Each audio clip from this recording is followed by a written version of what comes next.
तो दोस्तों अभी हमने देखा कि स्कीमा किस तरह हेल्पफुल होता है हमारी वेबसाइट के सीटीआर को इम्प्रूव करने में और इनडायरेक्टली हमारी वेबसाइट की जो रैंकिंग है उसको बेहतर बनाने में। मैं तो पर्सनली मेरी ऑब्जर्वेशन ये है, मैं पर्सनली ये कहता हूँ कि जो स्कीमा है वो डायरेक्टली इम्पैक्ट करता है हमारी सर्च इंजन की रैंकिंग को। तो जितना इफेक्टिवली, जितना बेहतर, जितना क्लीन, जितना नीट हम स्कीमा यूज़ करेंगे उतना ही हमारी वेबसाइट की ओवरऑल हेल्थ के लिए ये बेनिफिशियल साबित होता है। तो अभी हम प्रैक्टिकली देखते हैं कि किस तरह हमने अपनी वेबसाइट में स्कीमा ऐड करना है और कौन सा स्कीमा ऐड करना है और इसमें हमने किन चीज़ों का ख्याल रखना है। तो सबसे पहले आप वर्डप्रेस के डैशबोर्ड में जाएंगे, लॉगिन करेंगे। यहाँ से आप एक प्लगइन इंस्टॉल करें, ऐड न्यू पे क्लिक करके प्लगइन्स ऐड न्यू। याद रहे कि इस वक्त मार्केट में स्कीमा के बहुत सारे प्लगइन्स अवेलेबल हैं, लेकिन उनके जो प्रो फीचर्स हैं वो मल्टीपल जो स्कीमाज हैं उनको इनेबल करते हैं या ऐसे स्कीमाज को भी अनलॉक करते हैं जो कि नॉर्मली फ्री वाले वर्जन में अवेलेबल नहीं होते। तो स्कीमा ऐड करने के बहुत से तरीके हैं। सिंपल मैं आपको बता देता हूँ कि हमने करना क्या होता है। हमने स्कीमा का कोड उस पेज के हेडर सेक्शन में ऐड करना है जहाँ पे हम स्कीमा शो करवाना चाहते हैं या पुट इंसर्ट करना चाहते हैं या पुट करना चाहते हैं। तो ये काम हम जिस तरीके से भी करें वो सारे तरीके सही हैं। सो अभी मैं आपको एक दो मेथड्स बता दूंगा कि किन तरीकों से हमने स्कीमा अपनी वेबसाइट में ऐड करना है। सो ऐड प्लगइन्स पे गए और मैंने एक प्लगइन सर्च किया जिसका नाम है schema and structure data for WP and AMP। सो मैं इंस्टॉल नाउ पे क्लिक करता हूँ और इसको मैं इंस्टॉल कर लिया और इसको मैं एक्टिवेट कर देता हूँ। सो इस प्लगइन को एक्टिवेट करने के बाद मैं अब उस प्लगइन को इन एक्शन देखने के लिए ऑल पोस्ट पे क्लिक करता हूँ और किसी एग्जिस्टिंग पोस्ट में स्कीमा ऐड करने की कोशिश करता हूँ। सो मैंने एग्जिस्टिंग पोस्ट को एडिट किया। याद रहे कि रैंक मैथ जो SEO प्लगइन हमने इंस्टॉल किया था उसमें भी स्कीमा ऐड करने की ऑप्शन मौजूद होती है, लेकिन उसकी एक कॉन्स्ट्रेंट है कि आप सिर्फ एक स्कीमा यूज़ कर सकते हैं। अगर आप मल्टीपल स्कीमाज ऐड करना चाहते हैं तो आपको उसका प्रो वर्जन जो है वो बाय करना पड़ेगा। सो उसका पहले मैं आपको तरीका बता देता हूँ। आप रैंक मैथ पे क्लिक करेंगे। सो साथ ही आप ये थर्ड टैब है स्कीमा के नाम से, ये आप यूज़ कर सकते हैं। आप यहाँ पे देख सकते हैं कि multiple schemas are allowed in the pro version. Free version में सिर्फ एक स्कीमा अलाउ है।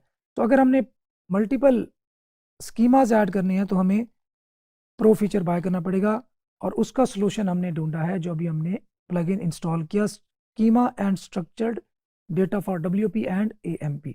अच्छा, अपनी पोस्ट के आप लास्ट में आ जाएं, यहाँ पे आपको कस्टम स्कीमा के नाम से एक लिंक दिखाई देगा। कस्टम स्कीमा पे मैंने क्लिक किया। अब यहाँ पे एक टेक्स्ट एरिया मेरे सामने शो हो गया जिसके अंदर लिखा हुआ है JSON-LD। यहाँ पे मैं अपना जो स्कीमा का कोड है यहाँ पे पेस्ट कर सकता हूँ। अब वो मैंने स्कीमा का कोड लेना कहाँ से है, उसके लिए अगेन मुझे गूगल की खिदमात लेनी पड़ेंगी और मुझे सर्च करना पड़ेगा स्कीमा कोड जनरेटर। सो एक वेबसाइट है instantschema.com। ये बहुत ही ज़बरदस्त वेबसाइट है। इसके अंदर multiple schemas free of cost available हैं। आपने जाना है instantschema.com पे और /schema पे क्लिक करना है। instantschema.com/schema। अब आपके सामने स्कीमा मार्कअप जनरेटर अपीयर हो गया। Which schema.org markup would you like to create. अभी हम लेट्स सपोज फैक का स्कीमा ऐड करने की कोशिश करते हैं। फैक पेज पे क्लिक किया। यहाँ पे अब मुझे पूछ रहा है कि क्वेश्चन नंबर 1 और आंसर नंबर 1। ये मैं अपनी पोस्ट में जाऊंगा। ये मोस्ट इंपॉर्टेंट बात, जो भी स्कीमा आप ऐड करने जा रहे हैं JSON-LD का जो स्कीमा है वो आपको सामने आपके पेज पे डिस्प्ले नहीं होगा, वो सिर्फ आपके सोर्स कोड में रहेगा।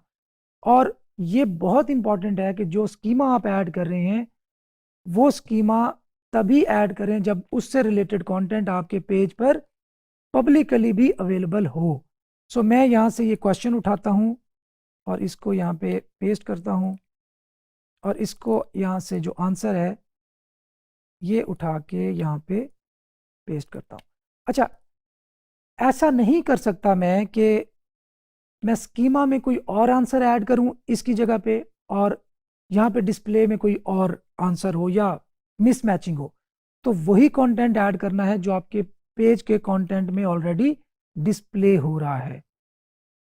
इसी तरीके से मैं ऐड अनदर फैक्ट, दूसरा क्वेश्चन यहाँ से कॉपी करूंगा,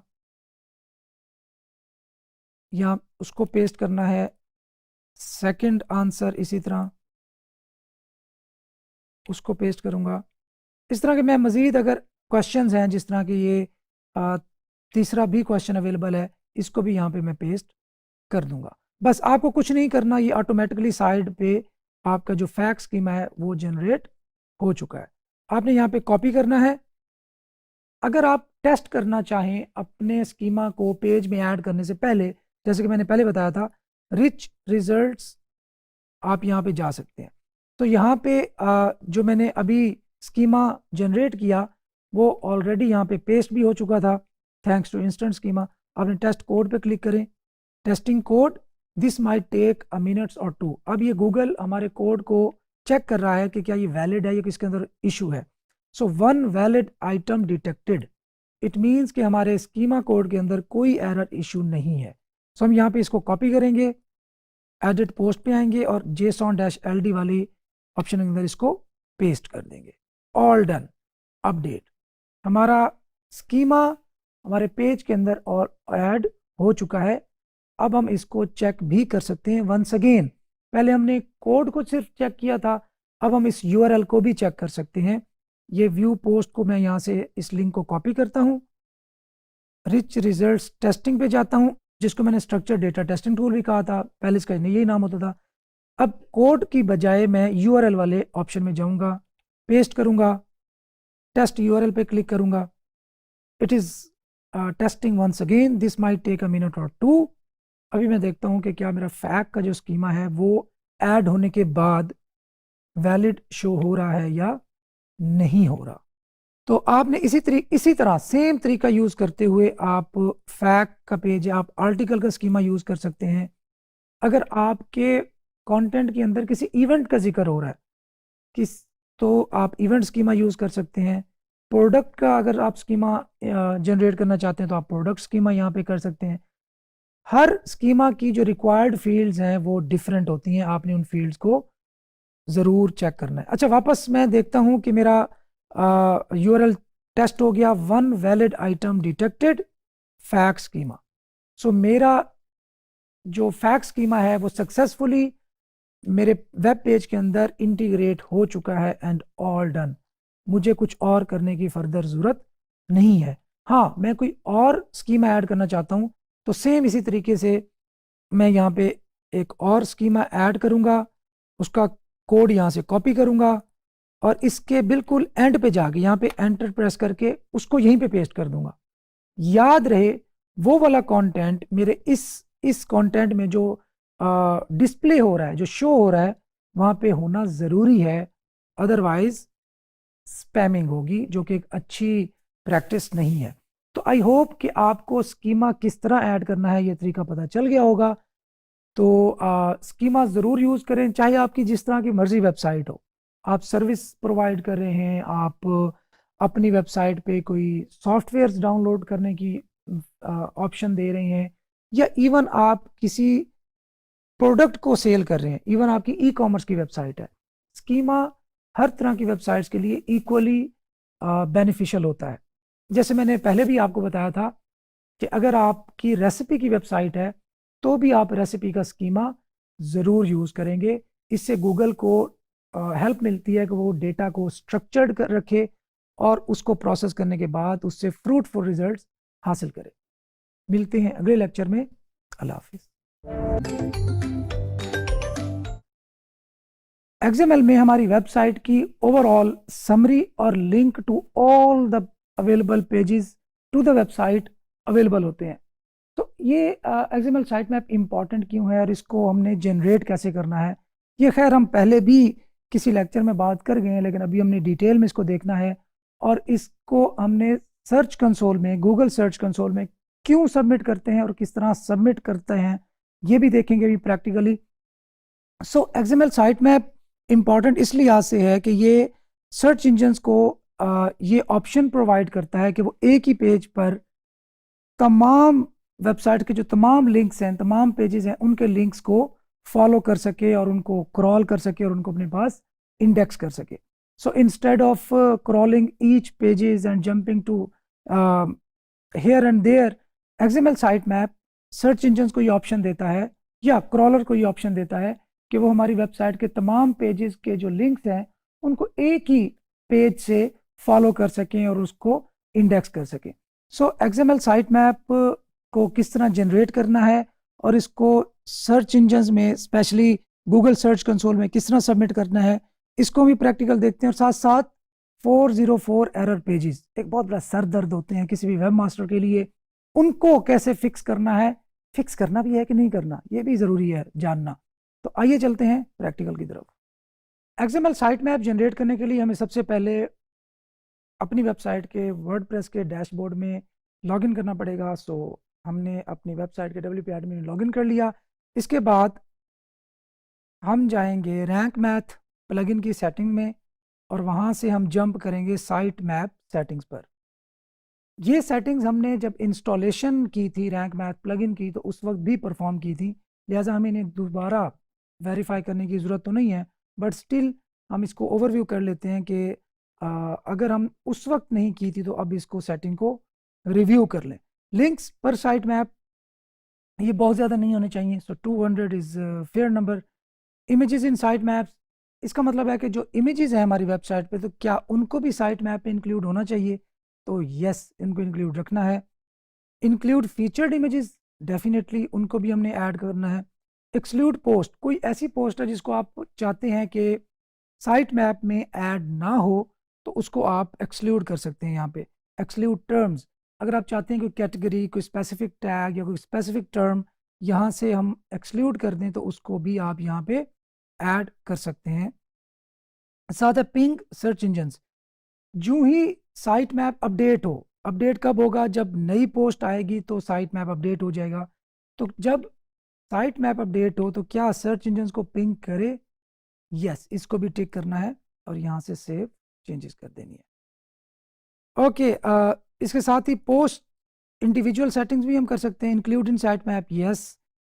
साथ हैं पेजेस, इनको भी हमने इंक्लूड रखना है. Attachments is very complex thing to do, इसको आपने टच नहीं करना. इसकी जो परफेक्ट सेटिंग्स हैं वो यही है कि जो अटैचमेंट पेज है वो रीडायरेक्ट होना चाहिए अपने पेरेंट पोस्ट पर. Categories include in site map, category site map में इंक्लूड होनी चाहिए. इंक्लूड एम्प्टी टर्म्स, क्या वो वाली भी कैटेगरीज इंक्लूड होनी चाहिए जिनके अंदर कोई पोस्ट नहीं है और वो एम्प्टी है, इसको हमने अनचेक ही रखना है. Tags include in site maps, अगर हम टैग्स को यूज़ कर रहे हैं अपनी वेबसाइट पे तो हम इसको एनेबल रखेंगे, अगर हम यूज़ नहीं कर रहे तो इनको हम डिसेबल ही रखेंगे. सेव चेंजेस, बस इतनी सी हमने साइट मैप की सेटिंग करनी है. अगर आप योस्ट एसईओ प्लगइन यूज़ कर रहे हैं तो उसमें भी काइंडा सेम सेटिंग्स होंगी. अगर आप कोई भी एसईओ का प्लगइन यूज़ कर रहे हैं तो आजकल तो तमाम प्लगइन्स में ये सपोर्ट होती है कि वो साइट मैप को जनरेट भी कर दें और उसको सपोर्ट भी करें. अब यहाँ से आप your site map index can be found here, तो यहाँ पे क्लिक करते हैं तो ये हमारा साइट मैप का एक्चुअली पेज है. वो कह रहा है this XML site map index file contains 3 site maps. इसने जो पोस्ट होती है उनका अलग साइट मैप जनरेट किया है, पेजेस का अलग और कैटेगरीज का अलग. अगर post site map dot XML पे क्लिक करें तो आप देख सकते हैं कि इसमें 12 URLs ऑलरेडी मौजूद हैं. सो कितना आसान है कि हमें एक समझ लीजिए इंडेक्स पेज मिल गया और यहीं से ही हम अपनी वेबसाइट पर मौजूद तमाम पेजेस तक विद इन नो टाइम पहुंच सकते हैं. सो अब इसका एक्चुअल रोल क्या है, आपने site map underscore index dot XML इसको कॉपी करना है. अब आपने पहुंच जाना है गूगल सर्च कंसोल में. यहाँ पे अपनी वेबसाइट की सर्च कंसोल की सेटिंग में जाना है और यहाँ पे आप इंडेक्स के टैब के अंदर साइट मैप का URL मौजूद है, आप यहाँ पे इस लिंक पर क्लिक करेंगे. Add a new site map, यहाँ पे उस साइट मैप का लिंक सबमिट करेंगे और यहाँ पे क्लिक कर देंगे submit. Submitting sitemap. Sitemap submitted successfully. Google will periodically process it and look for changes. You will be notified if anything goes wrong with it in the future. Got it. Okay, so अभी आप देख सकते हैं कि हमारा जो site map है वो सबमिट हो चुका है। फिलहाल टोटल डिस्कवर्ड यूआरएल 0 आ रहे हैं। तो ये gradually with the passage of time ये इनको इंडेक्स डिस्कवर करेगा और साथ साथ इंडेक्स करता जाएगा, और यहाँ पर कोई भी इशू आया तो हमें नोटिफाई भी करेगा। ओके, तो साइट मैप सबमिट करने के बाद पहले जनरेट किया हमने और उसके बाद सबमिट किया गूगल सर्च कंसोल में। उसके बाद हम बात करते हैं 404 पेजेस की। 404 पेज वो होता है कि जो आपकी वेबसाइट पर एग्जिस्ट ही नहीं करता। लेट्स सपोज हमारी वेबसाइट का डोमेन नेम है example.com। अब example.com/abc.html या abc लिख देते हैं और वो पेज मौजूद नहीं है हमारी वेबसाइट पे, तो वो 404 एरर कोड जनरेट करेगा, जिसका मतलब है कि ये पेज नॉट फाउंड है, ये पेज एग्जिस्ट ही नहीं करता। अच्छा, इनको हमने टैकल कैसे करना है और इनको मॉनिटर कैसे करना है, ये भी हम रैंक मैथ प्लगइन के थ्रू कर सकते हैं। आप रैंक मैथ के सेटिंग्स में आए और यहाँ से आप देख सकते हैं 404 मॉनिटर। 404 मॉनिटर पे आएंगे और यहाँ पे आप देख लें कि ये वाला जो लिंक है इस पर एक हिट पड़ी लेकिन ये एग्जिस्ट नहीं करता।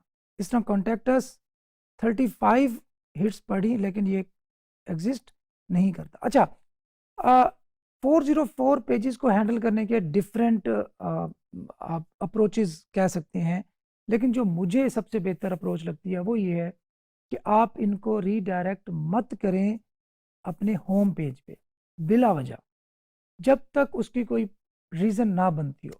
रीज़न पोटेंशियली क्या बन सकती है कि किसी ने कोई ऐसा पेज विजिट किया जहाँ पे वो समझ रहा था कि ये होम पेज है, मतलब वो होम पेज ही ढूंढ रहा था। अब उस 404 पेज को होम पेज पे रीडायरेक्ट करने का कोई मज़ायका नहीं है, लेकिन किसी ऐसे पेज को होम पेज पे रीडायरेक्ट करना जिनका दोनों का कोई आपस में लिंक नहीं बनता और उन दोनों का कंटेंट सेम नहीं है, तो ये कोई अच्छी अप्रोच नहीं है। तो आपने 404 तभी रीडायरेक्ट करना है जब उसकी प्रॉपर आपके पास रीजनिंग हो। अच्छा, 404 का अक्सर रीज़न क्या होती है 404 पेज बनने की? अक्सर रीज़न ये होती है कि आप जब आप इंटरलिंकिंग कर रहे होते हैं, अपनी ही वेबसाइट के एक पेज को अपनी ही वेबसाइट के दूसरे पेज से लिंक कर रहे होते हैं, तो आप दूसरे पेज का जो यूआरएल है उसको मिसमैच या मिस स्पेल कर जाते हैं। तो ये मिस स्पेलिंग की वजह से वो 404 पेज जनरेट होता है और वो हमारे सर्च कंसोल में एज एन एरर शो भी होता है। तो खैर, आपने इनको अकॉर्डिंगली ट्रीट करना है। हर 404 पेज को होम पेज पे रीडायरेक्ट नहीं करना। हाँ, अगर कोई उससे रेलेवेंट कंटेंट वाला पेज मौजूद है तो आपने ज़रूर उसको रीडायरेक्ट करना है, अदरवाइज आप 404 पेज को इग्नोर करें, उस पेज को ढूंढें जहां से लिंक हो रहा है वो 404 पेज, और उस पेज पे जाके अपने 404 पेज के लिंक को फिक्स करें ताकि वो जनरेट हो ही ना। तो बहरहाल कुछ सिनेरियोज में हमें हो सकता है कि रीडायरेक्ट भी करना पड़े अपना पेज, तो हम रीडायरेक्ट करने का तरीका भी देख लेते हैं। लेट्स सपोज ये कॉन्टैक्ट डैश अस का एक यूआरएल है जो कि एग्जिस्ट नहीं करता अकॉर्डिंग टू रैंक मैथ, तो हम इसको रीडायरेक्ट करते हैं। रीडायरेक्ट पे क्लिक करेंगे और यहाँ पे आपसे वो कह रहा है सोर्स यूआरएल ये है। अब इसको मैच क्या करे, एग्जैक्टली मैच करे या हर उस पेज को रीडायरेक्ट करे जिसके अंदर कॉन्टैक्ट अस का टेक्स्ट आ रहा हो, या स्टार्ट्स विद या एंड विद या रेगुलर एक्सप्रेशंस के थ्रू। बहरहाल कॉन्टैक्ट अस को रीडायरेक्ट कर दे एक्चुअल जो कॉन्टैक्ट अस का पेज है उस पे।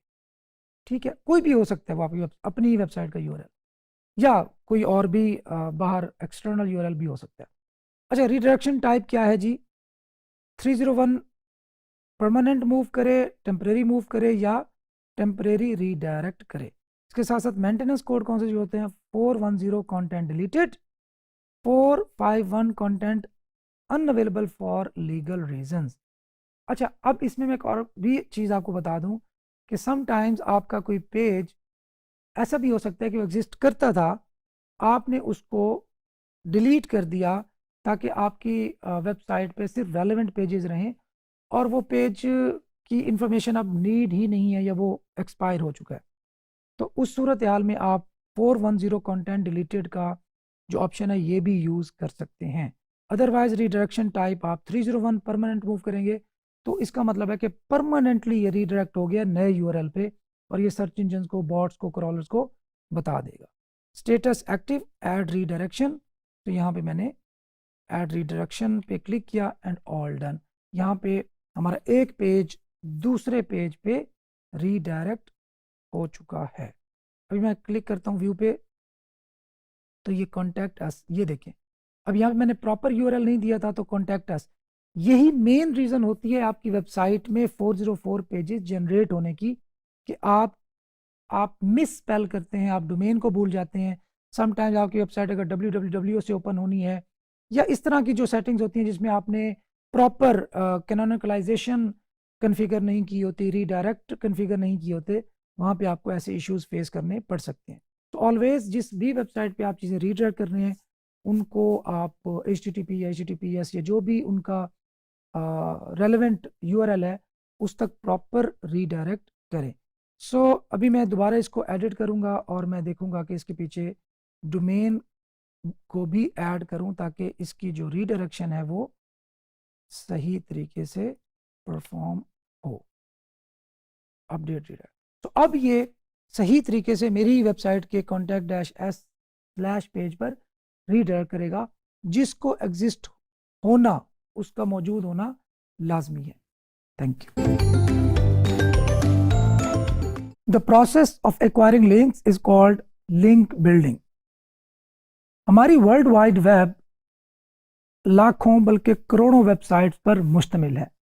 वो वेबसाइट्स एक दूसरे को लिंक करती हैं जिससे गूगल या सर्च इंजन्स, मैं जब गूगल का नाम लेता हूं तो मेरा मतलब यही होता है कि सर्च इंजन्स, गूगल उससे पेजेस की रेलेवेंसी, आपस का रिलेशन और वेबसाइट्स को क्रॉल करना, पूरे वर्ल्ड वाइड वेब को खंगालना और उनको अपने पास इंडेक्स करना और उन रिलेशनशिप्स की बुनियाद पर उनको रैंक करना, ये सारे काम लेता है। तो लिंक बिल्डिंग एक्चुअली एक मेथड है जिससे हम कोशिश करते हैं कि बहुत सारी वेबसाइट्स या क्वालिटी वेबसाइट्स के साथ हमारा रिलेशन बिल्ड हो और वो हमारी वेबसाइट को रेफर करे। लिंक बिल्डिंग एक कॉम्प्लेक्स, एक ड्राई, जिसको मैं कह सकता हूँ कि कोई आसान एक मरहला नहीं होता और ये अल्टीमेटली सबसे क्रूशियल स्टेज भी है हमारी वेबसाइट की। जब रैंकिंग होती है और ये हम अपनी वेबसाइट को आगे लेके बढ़ते हैं उस रास्ते में, और साथ साथ ये रिस्की भी है क्योंकि अगर लिंक बिल्डिंग को सही तरीके से परफॉर्म ना किया जाए या हमें सही लिंक्स ना मिलें तो ये हमारी वेबसाइट के लिए फायदे की बजाय उल्टा नुकसान भी दे सकती है। कैसे, ये थोड़ा सा मैंने आपको वक्त से पहले ही शायद डरा दिया है, लेकिन इस बारे में आपने फिक्रमंद नहीं होना। हम आपके साथ कुछ ऐसी गाइड्स और कुछ ऐसे लिंक बिल्डिंग टेक्निक्स शेयर करेंगे जिससे आप सेफ रहते हुए, कंपैरेटिवली एहतियातन सेफ रहते हुए आप अपनी वेबसाइट की रैंकिंग में इंप्रूवमेंट ला सकते हैं विद लिंक बिल्डिंग। और याद रहे कि ये एक बहुत बड़ा रैंकिंग फैक्टर भी है। अगर हम उन वेबसाइट्स को देखें जो कि टॉप पे रैंक होती हैं ऑन डिफरेंट सर्च टर्म्स, तो अगर आप पूरा डेटा खंगालें तो आपको सबसे ज़्यादा रैंकिंग उन वेबसाइट्स की मिलेगी जिनको ज़्यादा से ज़्यादा क्वालिटी वेबसाइट्स लिंक कर रही हैं। तो अल्टीमेटली ये इस डेटा से ये बात भी जाहिर होती है कि जो लिंक बिल्डिंग है, ये जो बैकलिंक्स हैं, ये एक बहुत बड़ा रैंकिंग सिग्नल, रैंकिंग फैक्टर भी है जिससे हमारी वेबसाइट की रैंकिंग इंप्रूव होती है या हम स्टक रहते हैं दूसरे तीसरे पेज पर। तो लिंक बिल्डिंग का फायदा क्या है? लिंक बिल्डिंग का फायदा ये है कि इससे एक तो हमें ट्रस्ट मिलता है। लाइक अगर मोहल्ले का या गांव का एक बड़ा सरपंच, चौधरी आपको ये कह दे कि यार इस बंदे को मैं जानता हूं या इस बंदे को मेरा एतमाद हासिल है, तो अल्टीमेटली वो उस आदमी के कारोबार में, ट्रस्ट में या उसकी एक अच्छाई वाले उनसर में इजाफा करेगा। इसी तरीके से कुछ गैर मुनासिब से लोग अगर उस बंदे की हामी भरेंगे या उससे अपना रिलेशन जाहिर करने की कोशिश करेंगे तो उस बंदे की क्रेडिबिलिटी पर भी ये चीज़ असरअंदाज होगी। आप यही फिनोमिना लिंक बिल्डिंग वाले मामले में भी इम्प्लीमेंट कर सकते हैं। अगर हमें कुछ ऐसी वेबसाइट्स लिंक देती हैं या लिंक करती हैं हमारी वेबसाइट को जिनकी अपनी क्रेडिबिलिटी बहुत अच्छी है, उनके पास ट्रैफिक है, उनके पास अथॉरिटी है और उनके पास ट्रस्ट है, तो ये अल्टीमेटली हमारी वेबसाइट पर भी एक अच्छा असर छोड़ेगी और हमारी वेबसाइट की भी ट्रस्ट में, अथॉरिटी में इजाफा होगा। सो एक तो इससे हमारी वेबसाइट की जो ट्रस्ट बिल्डिंग है वो उसको फायदा होता है। दूसरा, ये बेसिकली तो ये था सर्च इंजन के लिए कि वो इससे वेबसाइट्स के दरमियान रिलेशन ढूंढते थे और उससे अपनी जो इंडेक्स है उसमें इजाफा करते जाते थे। लेकिन अल्टीमेटली ये हमें क्या फायदा देती है? सेकंड बेनिफिट ये है कि इससे रेफरल ट्रैफिक भी मिलती है। लेट्स सपोज एक वेबसाइट पर कोई आर्टिकल मौजूद है, कोई पेज मौजूद है जहां पे लोग विजिट करते हैं और उस पेज पर हमारी वेबसाइट का लिंक भी मौजूद है, तो अल्टीमेटली इससे क्या होगा, वहां से ट्रैफिक कुछ ना कुछ ड्राइव होके हमारी वेबसाइट तक भी पहुंचेगी और हमें ट्रैफिक मिलेगी। Third, brand building. जितनी ज्यादा, जितनी अच्छी, जितनी क्वालिटी वेबसाइट्स आपको लिंक करेंगी उससे आपके ब्रांड की बिल्डिंग होगी, आपकी आपकी वेबसाइट एक ब्रांड बनेगी। और अल्टीमेटली मैं आपको बता दूं, जब मैं अथॉरिटी का जिक्र करता हूं तो मैं ब्रांड होने का जिक्र करता हूं। अगर आपकी वेबसाइट एक ब्रांड बन जाएगी तो बहुत सारे जो छोटे छोटे इश्यूज हैं, जब मैंने आपको कहा कि लिंक बिल्डिंग खतरनाक भी एलिमेंट साबित हो सकती है, तो आपको इन चीज़ों के बारे में फिक्रमंद होने की ज़रूरत कम से कम होती जाएगी। जब आप ब्रांड बन जाते हैं, जब अथॉरिटी बन जाते हैं, तो गूगल की जो सख्तियां हैं वो आप पर कम से कम होती जाती हैं, क्योंकि गूगल ने आपको as a brand, as an authority, as a something consider कर लिया होता है। तो आपकी जो लिंक बिल्डिंग है ये आपको ब्रांड बनाने में भी बहुत ज़्यादा हेल्पफुल साबित हो सकती है। ब्रांड बिल्डिंग के साथ साथ ये आपकी क्रेडिबिलिटी में भी इजाफा करती है और अल्टीमेटली आपके जो मैट्रिसेस हैं, जिस तरह हम डीए का याद होगा आपको जिक्र किया था, डीए भी आपकी लिंक बिल्डिंग भी एक फैक्टर है आपके डीए इंक्रीज होने में, आपके डीआर इंक्रीज होने में, या आपके जो एसईओ के मैट्रिसेस हैं वो इंप्रूव होने में। तो अगर आप सही लिंक लेने में सही टाइम पे कामयाब हो जाते हैं तो ultimately I can guarantee you कि बाकी चीज़ों को अगर हम कांस्टेंट रखें कि आपका कंटेंट भी अच्छा है, आपकी निश भी लो कंपटीशन है और आपकी लेआउट भी बहुत अच्छा है, आपका यूज़र एक्सपीरियंस भी बहुत अच्छा है, और एंड पे आके अगर आपकी लिंक बिल्डिंग अच्छी हो जाती है तो मैं आपको यकीन दिलाता हूं कि आपकी वेबसाइट की रैंकिंग को कोई भी नहीं रोक सकता। लेकिन अच्छे लिंक्स लेना, अच्छे लिंक्स एक्वायर करना एक टफ टास्क है और एक निस्बतन एक मुश्किल मरहला है। लेकिन इस मुश्किल मरहले से हमने अल्टीमेटली गुजरना है।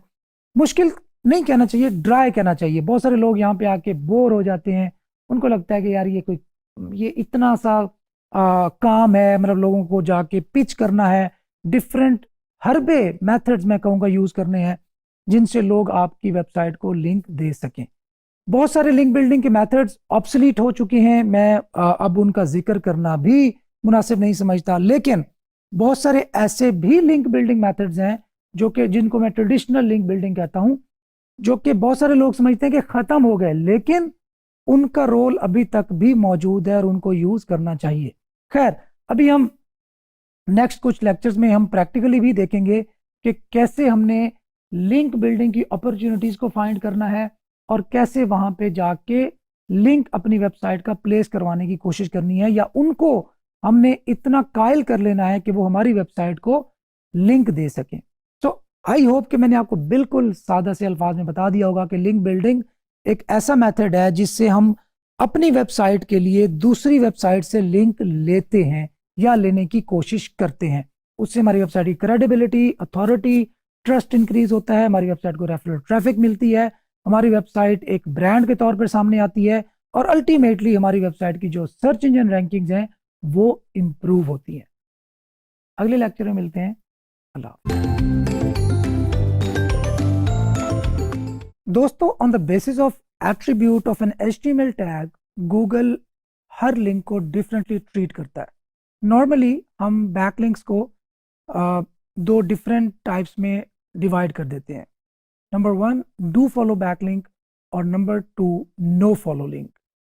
सबसे पहले बैकलिंक के बारे में ऑलरेडी मैं आपको डिटेल में बता चुका हूँ, लेकिन फर्दर एक्सप्लेन कर दूं कि एक वेबसाइट, लेट्स सपोज मेरी एक वेबसाइट है, मुझे किसी भी और वेबसाइट से लिंक मिल रहा है, तो वो मेरे लिए एक बैकलिंक है।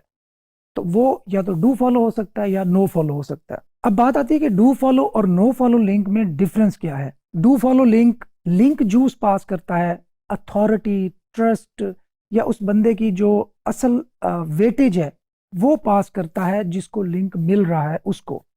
वाइल नो फॉलो लिंक ये चीजें पास नहीं करता। इसको अगर मैं आसान तरीके से आपको समझाने की कोशिश करूं तो एक इलाके का एक बंदा कहता है कि मैं तनवीर नांडला को लेट्स सपोज जानता हूं, और उसकी तारीफ भी करे और उसको अपना समझ लें कि जो उसका ट्रस्ट है वो उसको दे। ये ऐसे ही है कि जैसे एक एक इंसान कहता है कि इस और उसकी अपनी एक बड़ी अथॉरिटी है, वो कहते हैं कि इसको मैं जानता हूं और इसके समहाउ किए कभी मैं जिम्मेदार हूं, मैं जानता हूं कि ये सही काम कर रहा है, तो वो it would be kind of do follow link. While no follow ये है कि वो कहते हैं कि यार मैं इसको जानता तो हूं लेकिन मैं इसके किए का जिम्मेदार नहीं हूं, मैं सिर्फ इसको जानता हूं कि ये कौन है। So do follow link actually link juice, जो कि किसी भी वेबसाइट की एक पावर होती है, अथॉरिटी होती है, उसको पास करता है जिसको वो लिंक दे रहा है उसको। वाइल नो फॉलो वो लिंक जूस पास नहीं करता इन सिंपल मैनर। सो अब इस बात की अंडरस्टैंडिंग से तो हमें ये समझ आती है बात कि सिर्फ डू फॉलो लिंक्स ही हमारे लिए बेनिफिशियल हैं, हमें नो फॉलो लिंक्स लेने की जरूरत नहीं है। रॉन्ग। डू फॉलो लिंक्स जितने इंपॉर्टेंट हैं, नो फॉलो लिंक्स भी उतने ही इंपॉर्टेंट है। मैं इस पे इसलिए स्ट्रेस दे रहा हूं कि बहुत सारे लोगों को ये कंफ्यूजन हो जाती है कि चूंकि no follow links link juice pass नहीं करते या उसका बेनिफिट नहीं होगा। ये गलत है। देखिए, जो सर्च इंजन ऑप्टिमाइजेशन है, सर्च इंजन ऑप्टिमाइजेशन के अंदर जो लिंक बिल्डिंग वाला एक पूरा एक टॉपिक है, ये एक सब्जेक्ट है, वो एक्चुअली गूगल हमें ये कहता है कि आपने कहीं किसी को भी ये नहीं कहना कि मुझे बैकलिंक दो, या आपने खुद से जाके ये बैकलिंक लगाने की कोशिश नहीं करनी। ऑर्गेनिकली और नेचुरली अगर कोई वेबसाइट आपकी वेबसाइट को लिंक देती है, that would be fine. So keeping that in mind, अगर कोई हमें लिंक हमारी वेबसाइट को लिंक करता है अपनी वेबसाइट से, तो वो नेचुरल होना चाहिए। वो एज अ रेफरेंस हमारी वेबसाइट को लिंक दे सकता है, या एज अ फर्दर स्टडीज हमारी वेबसाइट को लिंक दे सकता है कि अगर जिस टॉपिक पे वो लिख रहा है उस टॉपिक पर बात कंप्लीट हो गई है और उससे रिलेटेड कोई टॉपिक है जिस टॉपिक पर कंटेंट हमारी वेबसाइट में मौजूद है, तो वो इस पर्पज के लिए लिंक दे सकता है, या इस इन जैसे किसी और पर्पज के लिए भी वो लिंक दे सकते हैं। लेकिन वो नेचुरल होना चाहिए, वो विदाउट डिमांड होना चाहिए कि हम उसको कहें नहीं कि हमें लिंक दो। तो अगर हम इन चीज़ों को माइंड में रखें तो इट मीन्स कि अगर हमने ये अगर इस तरह की लिंक बिल्डिंग करवानी है और अब इस तरह के लिंक लेने हैं, तो वो तो डू फॉलो और नो फॉलो मिक्स होंगे अगर नेचुरली लिंक्स लेंगे। तो अगर हम सिर्फ डू फॉलो लिंक्स पे बिल्डिंग पे फोकस करते हैं तो ये अननेचुरल होगा। ये नहीं हो सकता कि आपकी वेबसाइट को सिर्फ डू फॉलो लिंक्स मिल रहे हों जबकि कोई भी नो फॉलो लिंक या नो फॉलो लिंक बहुत कम मिल रहे हों। तो ये जो डू फॉलो और नो फॉलो का रेशियो है, ये समहाउ आपकी मेंटेन होनी चाहिए और नेचुरल होनी चाहिए। सो एक बड़ी इंपॉर्टेंट मैंने बात की, रिपीट कर देता हूं ताकि आपको उसकी अहमियत वंस अगेन समझ आ जाए कि ऑफिशियली हम लिंक बिल्डिंग या बैकलिंक किसी भी वेबसाइट पर जाके बना नहीं सकते। हाँ, हम अपने कंटेंट को इतना बेहतर कर सकते हैं, हम उसके साथ रिलेशन इतना अच्छा बिल्ड कर सकते हैं और उस बंदे को अपने कंटेंट के बारे में बता सकते हैं कि हमारा कंटेंट कितना अच्छा है। अब वो अपनी सवाबदीद पे है कि वो हमारी वेबसाइट को बैकलिंक दे या हमारी वेबसाइट को लिंक कर दे, तो वो नेचुरल लिंक होगा, ऑर्गेनिक लिंक होगा और बहुत पावरफुल लिंक होगा। इसके साथ साथ कुछ और चीज़ों का ख्याल रखना है आपने। डू फॉलो लिंक एक इंडिकेटर है कि yes I trust this website, और मैं इसको एक अपनी अथॉरिटी या अपना एक वोट देता हूं कि वो इसको मेरी जो अथॉरिटी है वो इसको पास ऑन हो। वाइल नो फॉलो जो लिंक है वो अथॉरिटी या ट्रस्ट या लिंक जो पास नहीं करता। अच्छा, ये थ्योरेटिकली जो भी एक कॉमन परसेप्शन है वो यही है जो मैंने आपको बता दी, लेकिन मेरी ऑब्जर्वेशन के मुताबिक जो नो फॉलो लिंक है वो भी आपकी वेबसाइट की रैंकिंग को इम्प्रूव करने में बहुत बड़ा रोल प्ले करता है। तो कभी भी नो फॉलो लिंक्स की जो इम्पोर्टेंस है उसको आपने इग्नोर नहीं करना, कि उसको आपने पसे पुश्त नहीं डालना। अगर एक बहुत बड़ी वेबसाइट है, अथॉरिटी वेबसाइट है, और नेचुरली आपकी वेबसाइट को वहां से लिंक मिल रहा है, जिसकी अपनी भी अथॉरिटी है, क्वालिटी है, उसके मैट्रिसेस अच्छे हैं, उसकी वेबसाइट पे ऑर्गेनिक ट्रैफिक बहुत ज़्यादा है, तो वो एक बहुत अच्छा स्पॉट है जहां से आपको लिंक मिलना चाहिए। तो अगर वहां से नो फॉलो लिंक भी मिल जाए, वो भी इक्वली इंपॉर्टेंट और इक्वली बेनिफिशियल होगा आपकी वेबसाइट के लिए, जितना कि एक डू फॉलो बैकलिंक हो सकता है। सो नो फॉलो की जो अहमियत है इसको आपने इससे आप इनकार नहीं कर सकते। तो डेफिनेटली थ्योरी जो मर्जी कहे, गूगल जो मर्जी कहे, डेफिनेटली मैंने आपको दोनों पर्सपेक्टिव आपके सामने रख दिए कि ऑफिशियली जो नो फॉलो लिंक है वो ये होता है कि अथॉरिटी या लिंक जूस पास नहीं होगा, जबकि डू फॉलो लिंक जो होता है उसका मतलब ये है कि लिंक जूस पास होगा और उस वेबसाइट की अपनी अथॉरिटी का, जिसको वो वेबसाइट लिंक दे रही है, उसको फायदा होगा, वाइल नो फॉलो में फायदा नहीं होगा। लेकिन इन रियलिटी इन दोनों लिंक्स का, नो फॉलो लिंक का भी फायदा होता है। ये मेरी पर्सनल ऑब्जर्वेशन और एक्सपीरियंस की बिना पे मैं आपसे शेयर कर रहा हूं। इसके साथ साथ डाइवर्सिटी को भी मेंटेन रखने के लिए आपकी वेबसाइट को दोनों टाइप्स के बैकलिंक मिलने चाहिए, डू फॉलो और नो फॉलो। अगर आपकी वेबसाइट पर एक ही तरह के एक ही टाइप के जो बैकलिंक्स हैं वो होंगे, तो ये आपकी वेबसाइट की लिंक डाइवर्सिफिकेशन के लिए एक अच्छा साइन नहीं है। सो कंक्लूजन यही है कि दोनों तरह के जो बैकलिंक्स हैं वो आपकी वेबसाइट के लिए इंपॉर्टेंट है, आपने उनको इग्नोर नहीं करना।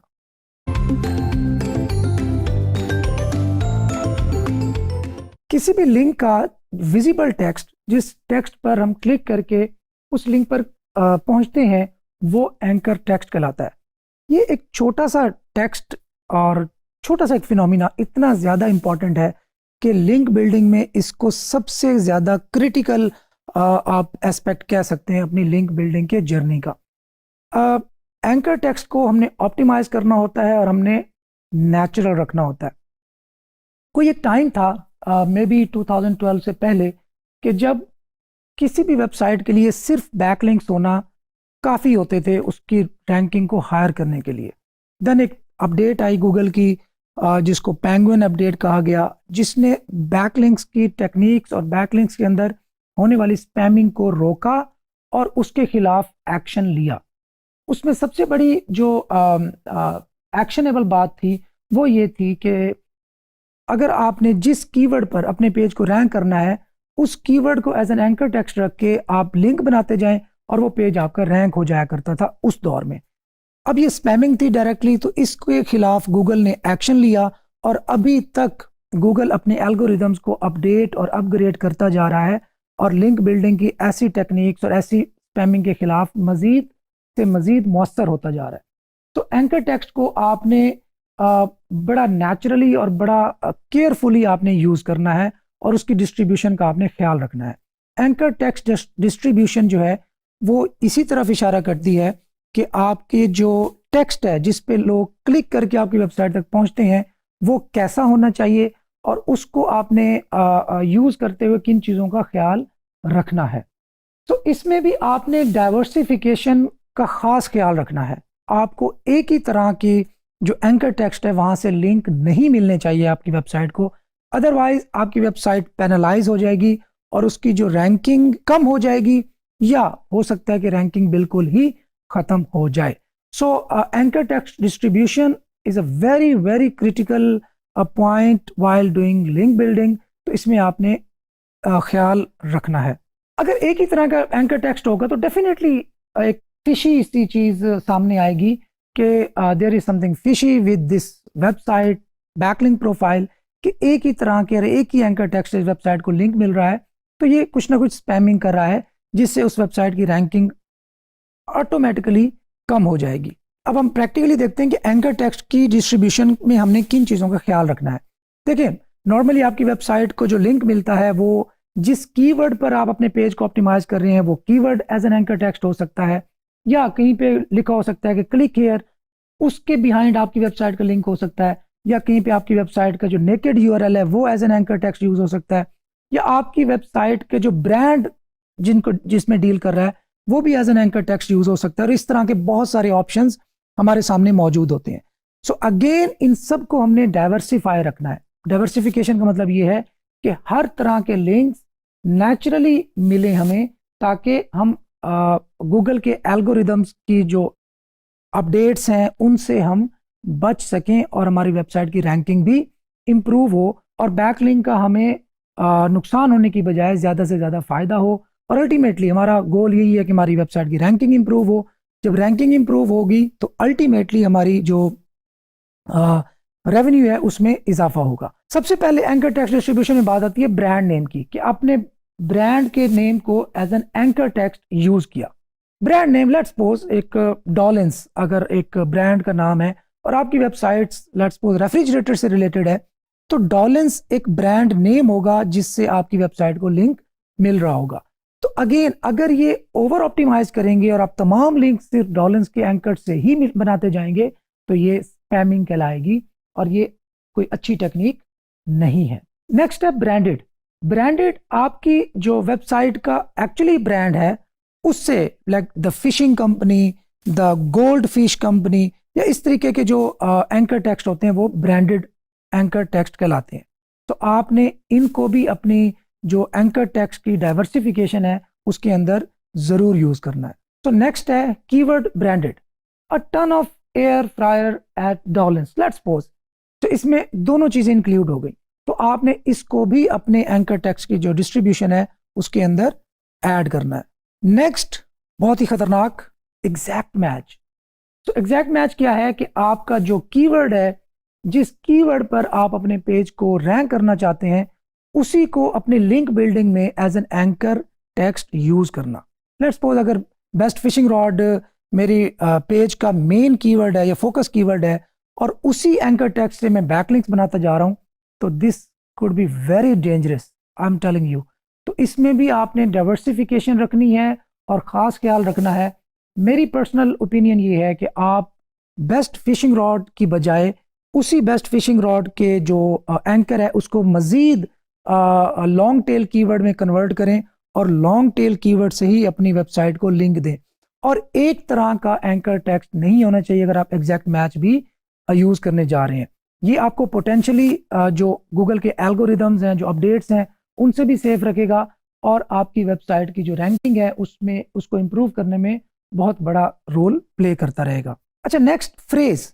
जब मैंने एग्जैक्ट मैच में आपको एक एग्जांपल दी थी, फ्रेज आप उसी एग्जांपल की एक एक्सटेंडेड फॉर्म समझ सकते हैं। The fishing rod that I used, ये एक फ्रेज है जिसके अंदर हमारा मेन कीवर्ड भी आ गया लेकिन एक पूरा फ्रेज भी बन गया, एक लॉन्ग टेल कीवर्ड भी आप इसको समहाउ कह सकते हैं अगर ये सर्च होता है तो। So the best, the fishing rod I used या आई गॉट, ये फ्रेज, ये सबसे मैं बताऊंगा कि सेफेस्ट एक एंकर टेक्स्ट की फॉर्म हो सकती है जिसको आप यूज कर सकते हैं अपनी लिंक बिल्डिंग टेक्निक्स के अंदर।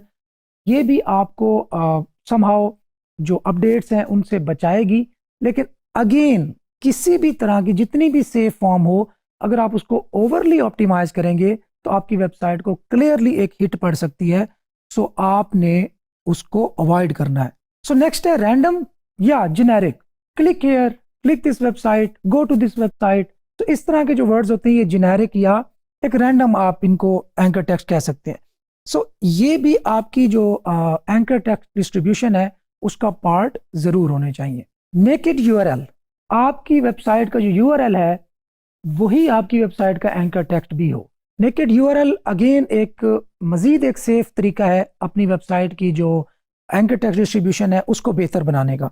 सो आप अपनी वेबसाइट का यूआरएल, और वो यूआरएल भी डिफरेंट कम्बिनेशन के साथ, समटाइम्स वो www के साथ हो, समटाइम्स वो https के साथ हो, समटाइम्स वो इन दोनों के बगैर हो, और समटाइम्स सिर्फ डोमेन का नाम भी हो सकता है। तो नेकेड यूआरएल भी एक सेफ एंकर टेक्स्ट डिस्ट्रीब्यूशन की एक सेफेस्ट वे है, सेफेस्ट टेक्निक है जिसको आप यूटिलाइज करके अपनी वेबसाइट को मैक्सिमम बेनिफिट दिलवा सकते हैं अपनी लिंक बिल्डिंग स्ट्रेटजी से। अब बात आती है कि इस परसेंटेज का फार्मूला क्या होना चाहिए। क्या कोई डिफाइंड फार्मूला है कि इतने परसेंट इस टाइप वाले एंकर टेक्स्ट हो इतने परसेंट इस टाइप वाले।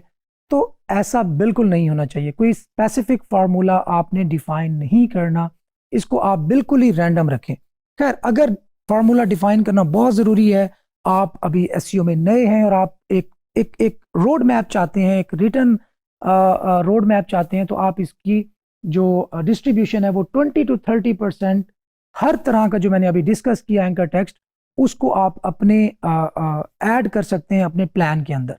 मतलब 20% आपका एग्जैक्ट मैच या फ्रेज वाला हो जाएगा, 20% या 30% नेकेड यूआरएल को थोड़ा ज़्यादा कर लें। तो इस तरीके से आपने डिफरेंट कम्बिनेशन को ऐड करके अपनी जो लिंक बिल्डिंग की एंकर टेक्स्ट डिस्ट्रीब्यूशन की एक प्लान है वो बनाना है, और उसका कोई स्पेसिफिक फार्मूला आपने नहीं रखना। आई होप कि आपको एंकर टेक्स्ट डिस्ट्रीब्यूशन बेहतर तरीके से समझ आई होगी।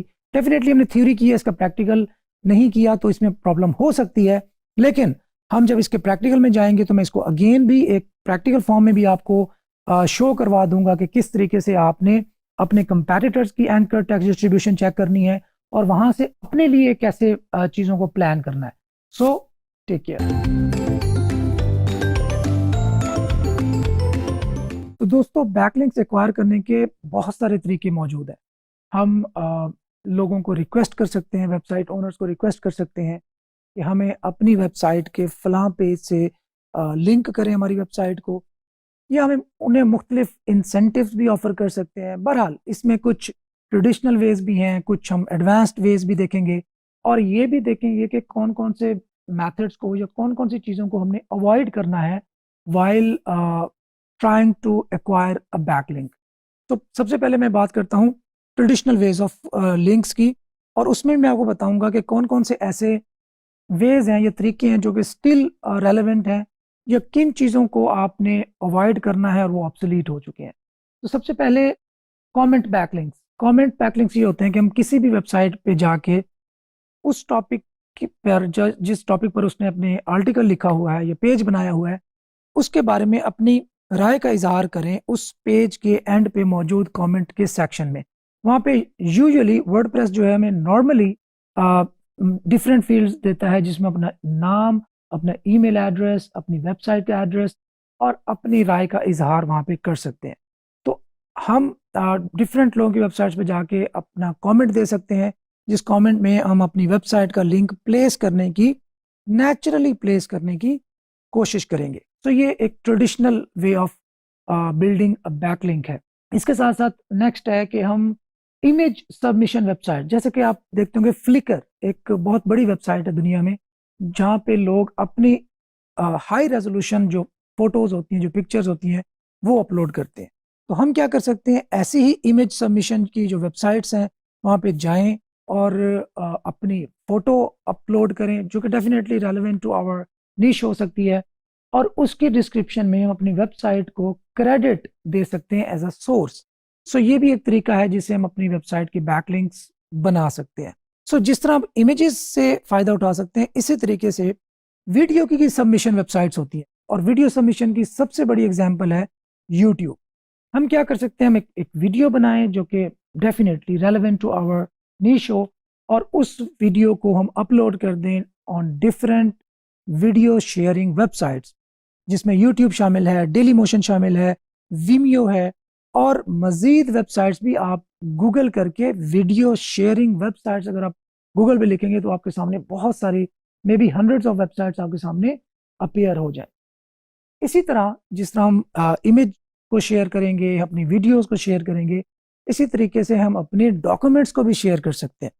डॉक्यूमेंट्स में हम गूगल डॉक्स पे अपलोड कर सकते हैं, स्लाइड शेयर पे अपलोड कर सकते हैं स्लाइड्स। इसी तरह माइक्रोसॉफ्ट ऑफिस में अपनी ऑफिस के डॉक्यूमेंट शेयर कर सकते हैं। यहाँ पे एक चीज़ ख्याल रखनी है कि बैकलिंक वो शुमार होगा जिस पेज पर जो पब्लिकली एक्सेसिबल हो, जिसको सर्च इंजन क्रॉल कर सकें और अपने पास इंडेक्स कर सकें। अगर कोई ऐसी प्राइवेट डॉक्यूमेंट है जो कि पब्लिकली एक्सेसिबल नहीं है, या सिर्फ उन लोगों को एक्सेसिबल है जो उसमें जिनके साथ शेयर की गई है या जिनका ईमेल उसके अंदर ऐड है, तो वो बैकलिंक शुमार नहीं होगा। बैकलिंक वो होगा जो कि पब्लिकली डॉक्यूमेंट एक्सेसिबल हो, क्योंकि सर्च इंजन के क्रॉलर या बॉट्स उसको क्रॉल कर सके। सो इसी तरीके से आप ऑडियो शेयरिंग की जो वेबसाइट्स होती हैं वहाँ पे जाके आप ऑडियो भी शेयर कर सकते हैं, और ऑडियो शेयरिंग करते वक्त टाइटल और डिस्क्रिप्शन में अपनी वेबसाइट का यूआरएल नेचुरली आप यूज कर सकते हैं और वहां से भी बैकलिंक ले सकते हैं। इसकी एक बहुत बड़ी मिसाल साउंड क्लाउड है। इन सब चीज़ों में ख्याल रखना है कि ये जो चीज़ें डॉक्यूमेंट है या वीडियो है या ऑडियो है, ये आपकी अपनी होनी चाहिए। आप कहीं से डाउनलोड करके किसी कॉपीराइट का इन्फ्रिंजमेंट का निशाना ना बन जाए। इसके साथ साथ मजीद हम आते हैं सोशल शेयरिंग। सोशल शेयरिंग या सोशल बुक मार्किंग को मैं पहले डिस्कस कर लेता हूँ। सोशल बुक मार्किंग, बहुत सारी दुनिया में ऐसी वेबसाइट्स हैं जो कि किसी दौर में सोशल बुक मार्किंग बहुत ज़्यादा पॉपुलर हुआ करती थी। कुछ वेबसाइट्स बना होती थी जिस तरह डायरेक्टरीज होती हैं कि लोग वहाँ पे आके अपनी वेबसाइट को टाइटल, डिस्क्रिप्शन, यूआरएल सबमिट करते थे और वहाँ पे चीज़ें लिस्ट हो जाया करती थी। तो सोशल बुक मार्किंग अब तो मैं आपको डेफिनेटली रिकमेंड नहीं करूँगा कि आप वहाँ पे जाके अपनी वेबसाइट सबमिट करेंगे, लेकिन ये traditional way of building backlink है जो कि किसी दौर में बहुत अच्छा काम करता था, लेकिन अब इररेलेवेंट हो चुका है। अच्छा, इररेलेवेंट होने की सबसे बड़ी वजह, अब एक और भी चीज़ मैं आपको बता दूं, एक हिंट दे दूं, एक एडवाइस दे दूं कि जिस पेज पर ट्रैफिक आ रही है, जिस पेज पर ऑर्गेनिक ट्रैफिक आ रही है, अगर वो पेज से आपको बैकलिंक मिल सकता है तो आप उस वेबसाइट से बैकलिंक ले लें। डेफिनेटली अगर वो कोई अडल्ट वेबसाइट नहीं है, कोई गैम्बलिंग की वेबसाइट नहीं है, ये इस तरह की कोई वेबसाइट नहीं है जहाँ पे हजारों बैकलिंक्स, हजारों साइट्स के लिंक्स ऑलरेडी मौजूद हैं, ऐसी भी ना हो। तो आपने इन चीज़ों को माइंड में रखना है, क्योंकि ये ना हो ना कि आप कंफ्यूज हो जाएं, जी वो एक ऐसी वेबसाइट थी लेकिन वो थी गैम्बलिंग से रिलेटेड। तो डेफिनेटली आपने इन चीज़ों को, जो कॉमन सेंस है उसका भी इस्तेमाल करना है। और ऐसी वेबसाइट से देखिए, जो वेबसाइट आपको बैकलिंक दे रही है वो आपका हमसाया है, वो आपके नेबर है, वो आपको वोट दे रहा है। तो जहां से आप वोट ले रहे हैं उसकी अपनी रेपुटेशन भी बहुत मैटर करती है। अगर उसकी अपनी रेपुटेशन अच्छी नहीं है, अगर वो उसकी अपनी रेपुटेशन ये है कि वो कोई अडल्ट साइट है, कोई गैम्बलिंग की, जैसे मैंने पहले जिक्र किया, वेबसाइट्स है, या किसी कोई नशा आवर वहाँ पे चीज़ें जो हैं उससे रिलेटेड वेबसाइट है, तो वहां से आपने बैकलिंक नहीं लेना, अवॉइड करना है, क्योंकि आपकी नेबरहुड अच्छी, क्लीन, नीट और अथॉरिटी होनी चाहिए। तो इसी तरह बहुत सारी वेबसाइट्स ऐसी भी होती हैं जहाँ पे हम अपनी वेबसाइट के स्टैट्स सबमिट कर सकते हैं। बहुत सारी ऐसी वेबसाइट्स होती हैं जो हमारी एसईओ की प्रोफाइल बना देती हैं, लेकिन अल्टीमेटली वो हमारी वेबसाइट को समहाउ लिंक कर रही होती हैं।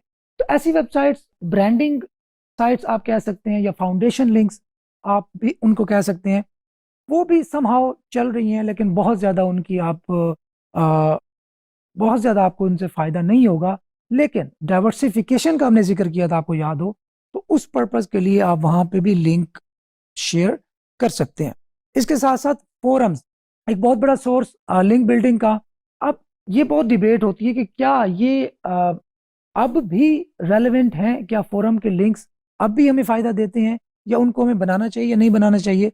तो इसका जवाब बहुत एक कंडीशनल है। ये डिपेंड करता है कि आप किस फोरम पे जाके, उस फोरम के किस पेज पे, किस डिस्कशन में पार्टिसिपेट करके लिंक ले रहे हैं। अगेन, अगर किसी फोरम पे जाके आपकी नीच से रेलेवेंट कोई नीच पे बात हो रही है और उस पेज पर ऑर्गेनिक ट्रैफिक भी है, मतलब सर्च इंजन से, गूगल से वो ट्रैफिक ले रहा है वो पेज, अगर आपको उस पेज की डिस्कशन में पार्टिसिपेट करके लिंक मिल रहा है, तो वो लिंक बहुत फ्रूटफुल और बहुत बेनिफिशियल होगा। ऐसा नहीं तो आजकल नॉर्मली होता यूं है कि हम चीज़ों को जनरलाइज कर देते हैं। हम कहते हैं जी फोरम बैकलिंकिंग लेट्स सपोज खत्म हो गई, तो ऐसा नहीं होता। एक्चुअली चीज़ें ऑप्टिमाइज हो जाती हैं या थोड़ी एडवांस्ड हो जाती हैं।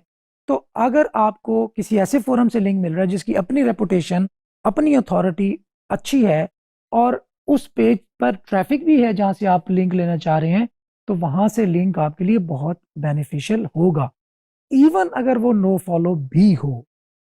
Again it's my observation. अगर आप ऑफिशियली स्टेटमेंट पूछेंगे तो नो फॉलो जो लिंक होता है वो आपको फायदा नहीं देता। अगर आप मेरी ऑब्जर्वेशन, मेरे एक्सपीरियंस से पूछेंगे तो यस, अगर वहां से आपको नो फॉलो लिंक भी मिल रहा हो, वो आपकी सर्च इंजन की जो रैंकिंग है उसको इंप्रूव करने में बहुत हेल्पफुल साबित हो सकता है। इसके साथ साथ नेक्स्ट बात आती है सोशल सिग्नल्स की, कि जितनी भी सोशल वेबसाइट्स हैं जिसके अंदर फेसबुक है, ट्विटर है, इंस्टा है, बहुत सारी वेबसाइट्स ऐसी भी होती हैं जहाँ पे जो लिंक है वो क्रॉलेबल होता है, बहुत सारे लिंक्स होते हैं जो कि डू फॉलो भी मिल जाते हैं। तो सोशल सिग्नल्स या सोशल साइट्स पर अपनी वेबसाइट शेयर करना एक अच्छा सोर्स है आपकी एक फाउंडेशन बढ़ाने की तरफ, अपनी वेबसाइट को पब्लिसाइज, अपनी वेबसाइट की ब्रांडिंग करने की तरफ, ताकि ज़्यादा से ज़्यादा लोग उसको उसके बारे में जान सकें, उसके बारे में अंडरस्टैंड कर सकें, यार ये चीज़ भी एग्जिस्ट करती है, ब्रांडिंग कहलाती है। तो वो भी आपके लिए काफ़ी हेल्पफुल साबित हो सकता है। तो अभी हम दूसरे मरहले में देखेंगे कि ये तो हो गए कुछ traditional ways of building backlink, कुछ हैं जो कि थोड़े से एडवांस्ड हैं और उनसे हम कैसे फ़ायदा उठा सकते हैं, ये भी हम अपने अगले सेक्शन में डिस्कस करते हैं।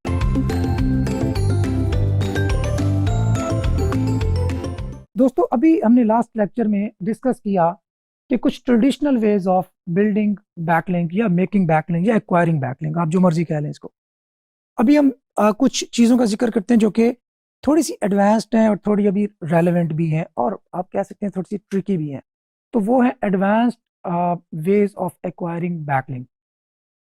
देखिए, आप तरीके तो जितने मर्जी आप डिस्कस करते जाएं, एडवांस्ड आप उनको नाम दे दें, आप उनको डिफरेंट स्ट्रेटजीज कह दें, जो भी कह दें, पर्पस क्या है? एक ऐसी वेबसाइट से लिंक लेना जो अथॉरिटी हो, रेलेवेंट हो, क्वालिटेटिव हो और नेचुरली हमें लिंक दे।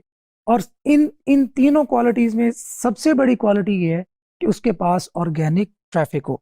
ऑर्गेनिक ट्रैफिक ना भी हो, लिंक लेने में कोई मजायका नहीं है, लेकिन आपकी वेबसाइट को सबसे ज़्यादा फ़ायदा या सबसे ज़्यादा कह सकते हैं कि क्वालिटी जो पास होगी, जो मिलेगी और आपकी रैंकिंग को इम्प्रूव करेगी, अकॉर्डिंग टू माई ऑब्जर्वेशन, वो होगी उस वेबसाइट की ट्रैफिक, ऑर्गेनिक ट्रैफिक जहाँ से आप लिंक लेने जा रहे हैं।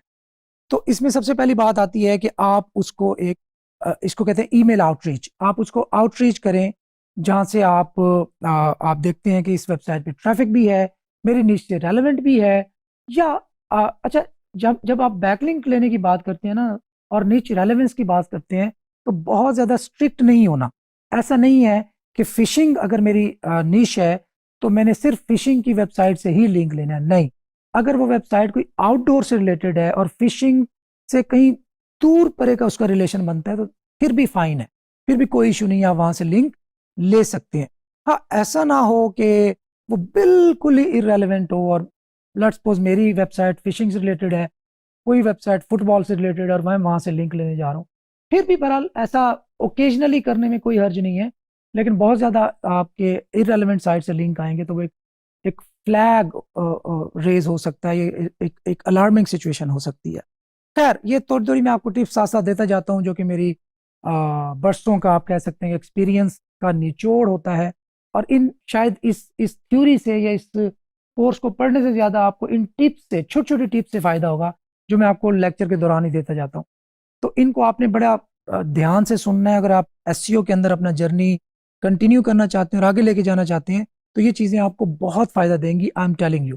जब आप प्रैक्टिकल करेंगे तो फिर शायद आपको इसका ज़्यादा अंदाजा हो।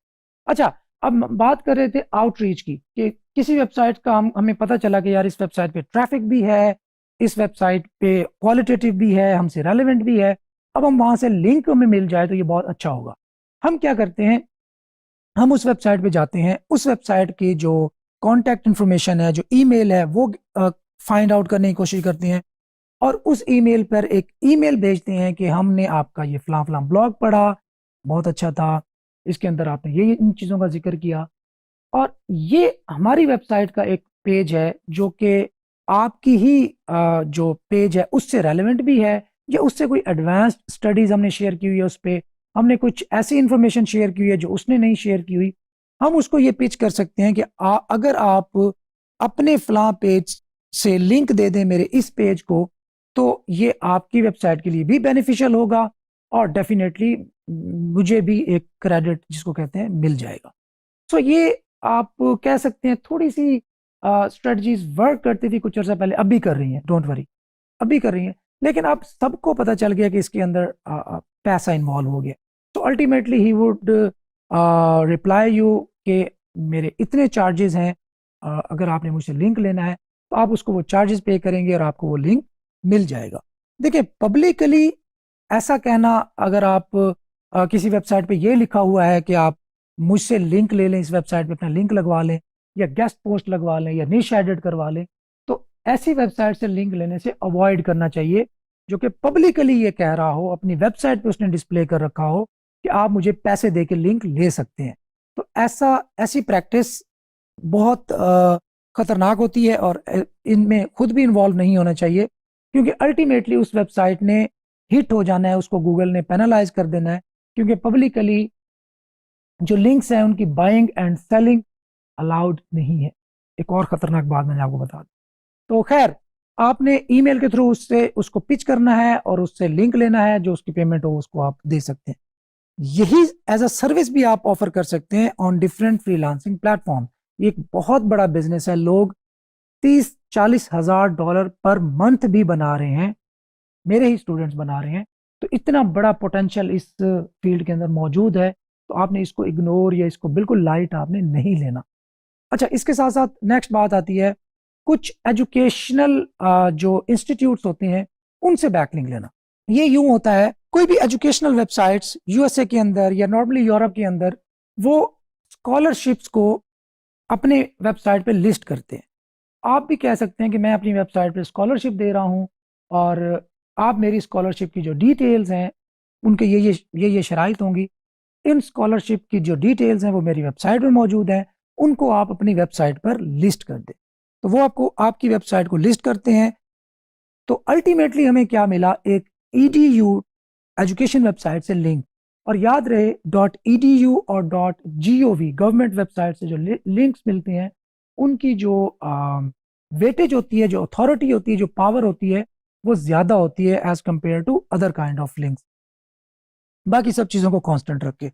तो खैर, आपने उनको पिच करना है। वो उन्होंने अगर आपकी वेबसाइट का जो स्कॉलरशिप वाला पेज था वो अपनी वेबसाइट पे लिस्ट कर लिया, तो इससे भी आपको बैकलिंक मिलेगा और वो बैकलिंक बड़ा स्ट्रांग होगा, और नॉर्मली वो डू फॉलो बैकलिंक ही होता है। Next, guest post. ये एक बहुत बड़ा, अगेन एक बहुत बड़ा बिजनेस है। जैसे मैंने पहले ईमेल आउटरीच के थ्रू आपको बताया था, गेस्ट पोस्टिंग भी एक बिजनेस है जो कि आपको डिफरेंट तरीकों से आप लिंक्स एक्वायर कर सकते हैं। लेकिन अगर आप अपनी पर्सनल वेबसाइट के लिए, अपनी मनी वेबसाइट के लिए बैकलिंक ले रहे हैं, तो ऐसी वेबसाइट से आप लिंक बिल्कुल ना लें जिन्होंने अपनी वेबसाइट पे मेंशन कर रखा हो कि हम गेस्ट पोस्ट भी बेचते हैं, क्योंकि अल्टीमेटली उस वेबसाइट ने हिट होना है, उसका नुकसान इन अ लॉन्गर रन आपकी वेबसाइट को होगा। हाँ, अगर आप किसी ऐसी वेबसाइट पे काम कर रहे हैं जिसमें आप चाहते हैं कि मुझे क्विक रैंकिंग मिले, क्विक रेवेन्यू मिले, इसके बाद चाहे वेबसाइट हिट हो जाए, बंद हो जाए, मुझे इससे कोई सरोकार नहीं है, तो फिर आप ये टेक्निक यूज कर सकते हैं कि आप उन तमाम वेबसाइट से लिंक लें जो आपको सर्च इंजन के थ्रू मिले। करना क्या है तरीका, आपने गूगल पे जाना है, अपनी निश को, लेट्स सपोज मेरी फिशिंग से रिलेटेड निश है, आपने फिशिंग लिख के पेस्ट डबल कोट्स के अंदर आपने लिखना है गेस्ट पोस्ट। तो आप जब ये सर्च करेंगे इस कॉम्बिनेशन से, तो आपके सामने वो तमाम वेबसाइट्स आ जाएंगी जिनकी निश या जिनके टॉपिक्स फिशिंग से रिलेटेड होंगे और गेस्ट पोस्ट का भी उसके अंदर जिक्र होगा। आप उन तमाम वेबसाइट से जाके अपने लिए लिंक ले सकते हैं। अच्छा, नेक्स्ट है कुछ ऐसी वेबसाइट से लिंक लेना, ऐसी मार्केट प्लेसेस को यूज करना जहां जो जो इस काम के लिए ही बनाई गई होती हैं, लेकिन वो उन वेबसाइट्स को लिस्ट करती हैं जो कि पब्लिकली गेस्ट पोस्ट या निच एडिट्स या लिंक सेलिंग को डिस्प्ले नहीं करते, शो नहीं करते। एसईओलैटिक्स एक ऐसी मार्केट प्लेस है जिसको अभी आपको प्रैक्टिकली भी दिखाऊंगा। इस तरीके अथॉरिटी बिल्डर्स और दुनिया में बहुत सारी ऐसी वेबसाइट्स मौजूद हैं जो कि ऐसी वेबसाइट्स को ऑन बोर्ड करती हैं जिन वेबसाइट्स पे ट्रैफिक भी हो, जिनके स्टैट्स भी अच्छे हों, जिनकी कैटेगरी भी ऐसी हो जो कि ऑब्जेक्शनेबल कंटेंट पर मुश्तमिल ना हो, और वो वेबसाइट्स पब्लिकली लिंक सेल भी ना करते हो। तो वो एक बहुत हैंडी लेकिन थोड़ा एक्सपेंसिव वे होता है टू एक्वायर बैकलिंक्स। तो अगर आप एक बहुत बड़ा अपना जर्नी स्टार्ट करने जा रहे हैं, प्रोजेक्ट स्टार्ट करने जा रहे हैं, तो फिर आपकी जो इन्वेस्टमेंट है ये काबिल फैम या अंडरस्टैंडेबल इन्वेस्टमेंट हो सकती है। तो ये कुछ एडवांस टेक्निक्स थी। अगेन आप there are dozens of more ways to acquire backlink. खैर, इन तरीकों से भी आपका काम चल सकता है। एक और वो है कि अपने कंपेटिटर्स को फॉलो करना। आपके कंपेटिटर्स ने जहां जहां पे जिस जिस तरह के बैकलिंक्स बनाए हैं, अपने 10 कंपेटिटर्स को आप एक्सप्लोर करें, उनके बैकलिंक्स को लिस्ट डाउन करें, उसमें से कुछ जो सब स्टैंडर्ड आपको लगे लिंक्स उनको रिमूव करें, बाकी जो लिंक्स हैं उनको आप लिस्ट डाउन करें, उनमें से देखेंगे फोरम से कौन से आ रहे हैं, कमेंट्स बैकलिंक कौन से हैं, स्कॉलरशिप वाले लिंक्स कौन से हैं, गवर्नमेंट वेबसाइट से लिंक कौन से आ रहे हैं, और जो कंटेक्चुअल बैकलिंक्स हैं, कॉन्टेक्चुअल बैकलिंक की मैं टर्म शायद फर्स्ट टाइम यूज कर रहा हूँ। कॉन्टेक्चुअल होता है कि वेबसाइट के आर्टिकल के अंदर से लिंक आना। जो कॉन्टेक्चुअल बैकलिंक होता है वो सबसे स्ट्रांग और हैंडी होता है। सो आपने कॉन्टेक्चुअल बैकलिंक्स जो है उनको अलग कर देना है और फिर उन वेबसाइट्स को जाके देखना है कि वो कौन सी वेबसाइट्स हैं, क्या उनको उनसे ईमेल आउटरीच करके लिंक लिया जा सकता है, या एक और टर्म यूज होती है इसमें, उसको कहते हैं पीबीएन, प्राइवेट ब्लॉग नेटवर्क। वो क्या है कि मेरा अपने ही वेबसाइट्स का एक नेटवर्क है जिसको मैं प्रिटेंड ये कर रहा हूं कि ये मेरी वेबसाइट्स नहीं है, और वहां से मैं अब लिंक ले रहा हूं अपनी वेबसाइट की रैंकिंग को बढ़ाने के लिए। ये गूगल की नज़र में कोई अच्छी प्रैक्टिस नहीं है, और गूगल इसके लिए बहुत ज़्यादा मेजर्स भी लेता है, उसके एल्गोरिदम्स भी उसने कंटिन्यूसली स्ट्रॉन्ग करता जा रहा है कि वो ऐसे लिंक फॉर्म्स को, ऐसे पीबीएन्स को आइडेंटिफाई करे, ट्रैक करे और उनको पनिश करे। तो definitely this is a way to get back links, लेकिन ये थोड़ा फिशी तरीका है जिसको आप ग्रे हैट एसईओ आप कह सकते हैं। खैर, जिक्र करना जरूरी होता है ताकि आपको हर तरह के डिफरेंट वेज हैं, वाइट हैट का भी पता हो, ब्लैक हैट का भी पता हो, ग्रे हैट का भी पता हो, शॉर्ट टर्म में जो रैंकिंग लेनी है उसका भी आइडिया हो। खैर, इसी तरीके से अगर आपकी कोई इवेंट ब्लॉग है जो कि आप शॉर्ट टाइम में रैंक करना चाह रहे हैं, उसके लिए आपको जो साइट वाइड बैकलिंक्स होते हैं वो बहुत ज़्यादा हेल्पफुल साबित हो सकते हैं। साइट वाइड ये होता है कि एक वेबसाइट के आपने या तो मेन्यू में लिंक लगा दिया या साइड बार में लगा दिया, चूंकि थ्रू आउट द वेबसाइट वो मेन्यू और वो साइड बार सेम रहती है, तो वहां से भी आपको बैकलिंक मिलता है। लेकिन लॉन्ग टर्म ये स्ट्रेटजी कामयाब आपकी नहीं होगी। हाँ, अगर आपने शॉर्टर टर्म के लिए यूज करना है तो ये बहुत हैंडी वे हो सकता है। खैर, मैंने आपको बहुत सारे ऐसे भी तरीके बता दिए जो कि नॉर्मली एक वाइट हैट या एक एथिकल एसईओ में यूज नहीं होते या ना आपको करने चाहिए। तो इट्स अप टू यू कि आप कौन से वेज को यूज करते हैं। अगर आपने लॉन्ग टर्म चलना है, नीट एंड क्लीन चलना है, अपनी वेबसाइट को फ्लिपेबल एसेट बनाना है, तो फिर आप ये पीबीएन, ये shady ways of building backlinks, इनसे अवॉइड करें तो बेहतर है। सो अगेन नेक्स्ट लेक्चर में हम इंशाल्लाह प्रैक्टिकली भी देखेंगे कि हमने अपने कंपेटिटर्स को कैसे उनकी बैकलिंक्स प्रोफाइल को एनालाइज करना है, कहाँ से देखना है और उनसे हम किस तरह से फायदा उठा सकते हैं। So stay tuned.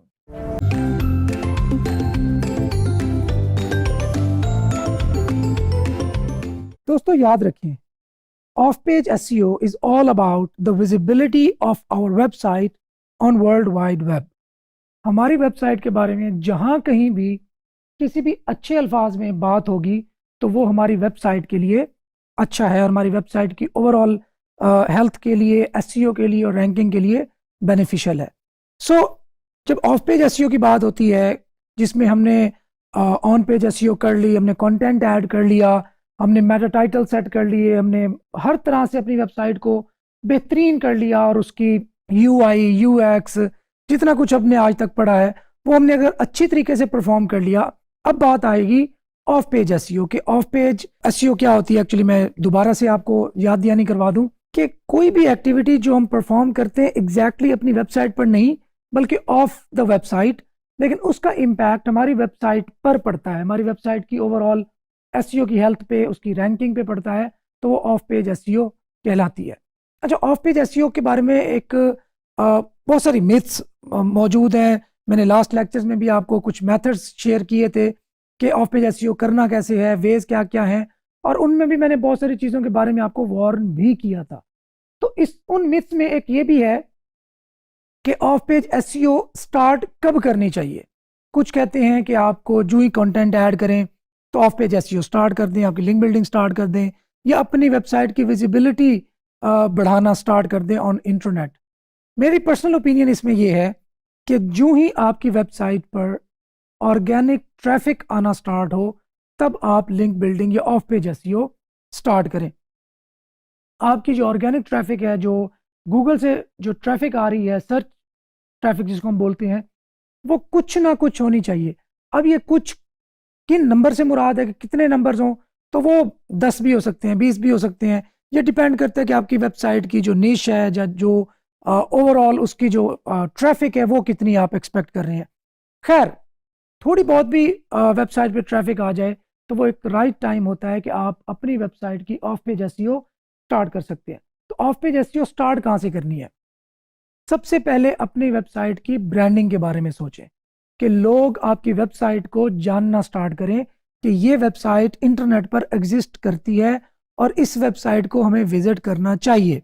तो सबसे पहले ब्रांडिंग आप स्टार्ट कर सकते हैं सोशल सिग्नल से। सोशल सिग्नल्स क्या हैं कि जो भी आपकी वेबसाइट का लिंक जिन भी सोशल साइट्स पर शेयर होता है, चाहे वो फेसबुक पे शेयर हो रहा है, चाहे ट्विटर पर शेयर हो रहा है या इवन रेडिट पे शेयर हो रहा है, तो ये शेयर्स सोशल सिग्नल्स कहलाएंगे। एक लिंक आपने अपने पेज पर, फेसबुक पेज पर शेयर किया और वो पोस्ट जो आपने शेयर की वो मल्टीपल टाइम्स आगे मजीद शेयर होती गई, रीशेयर होती गई।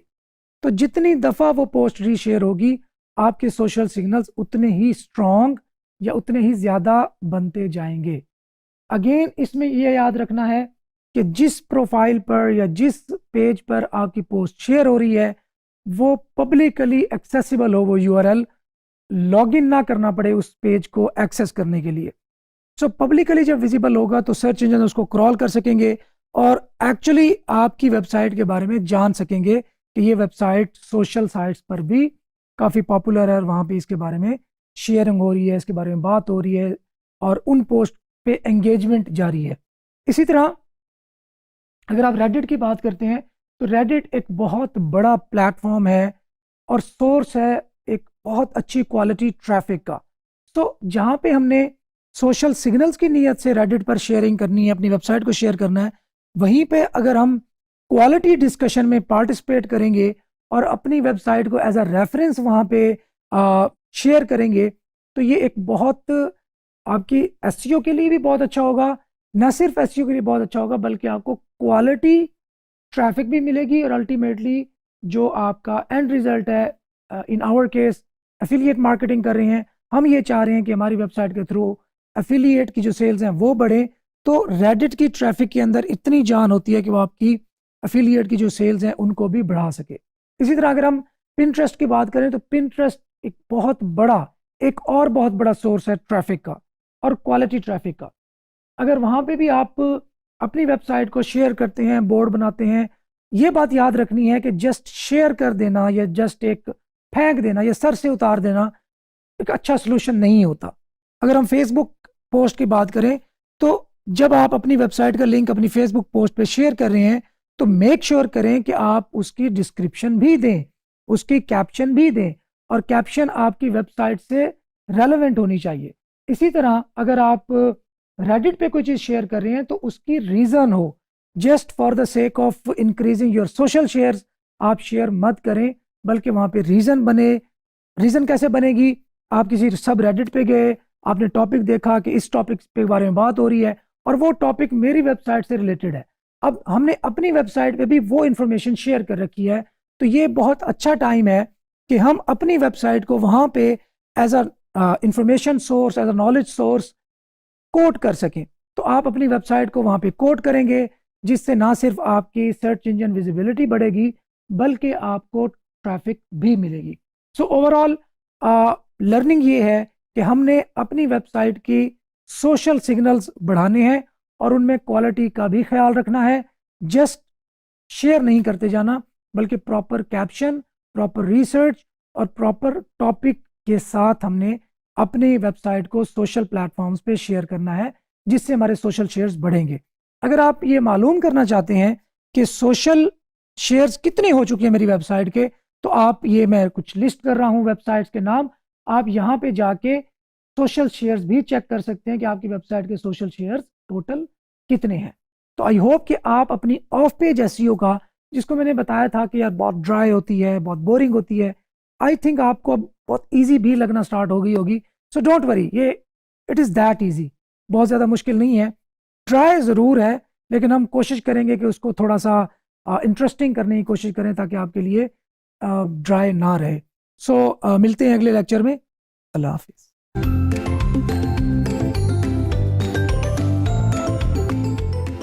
जैसे मैंने पहले बताया था कि वेबसाइट के लिए बैकलिंक अपॉर्चुनिटीज फाइंड करना कंपैरेटिवली आसान है, लेकिन आप मुश्किल भी कह सकते हैं।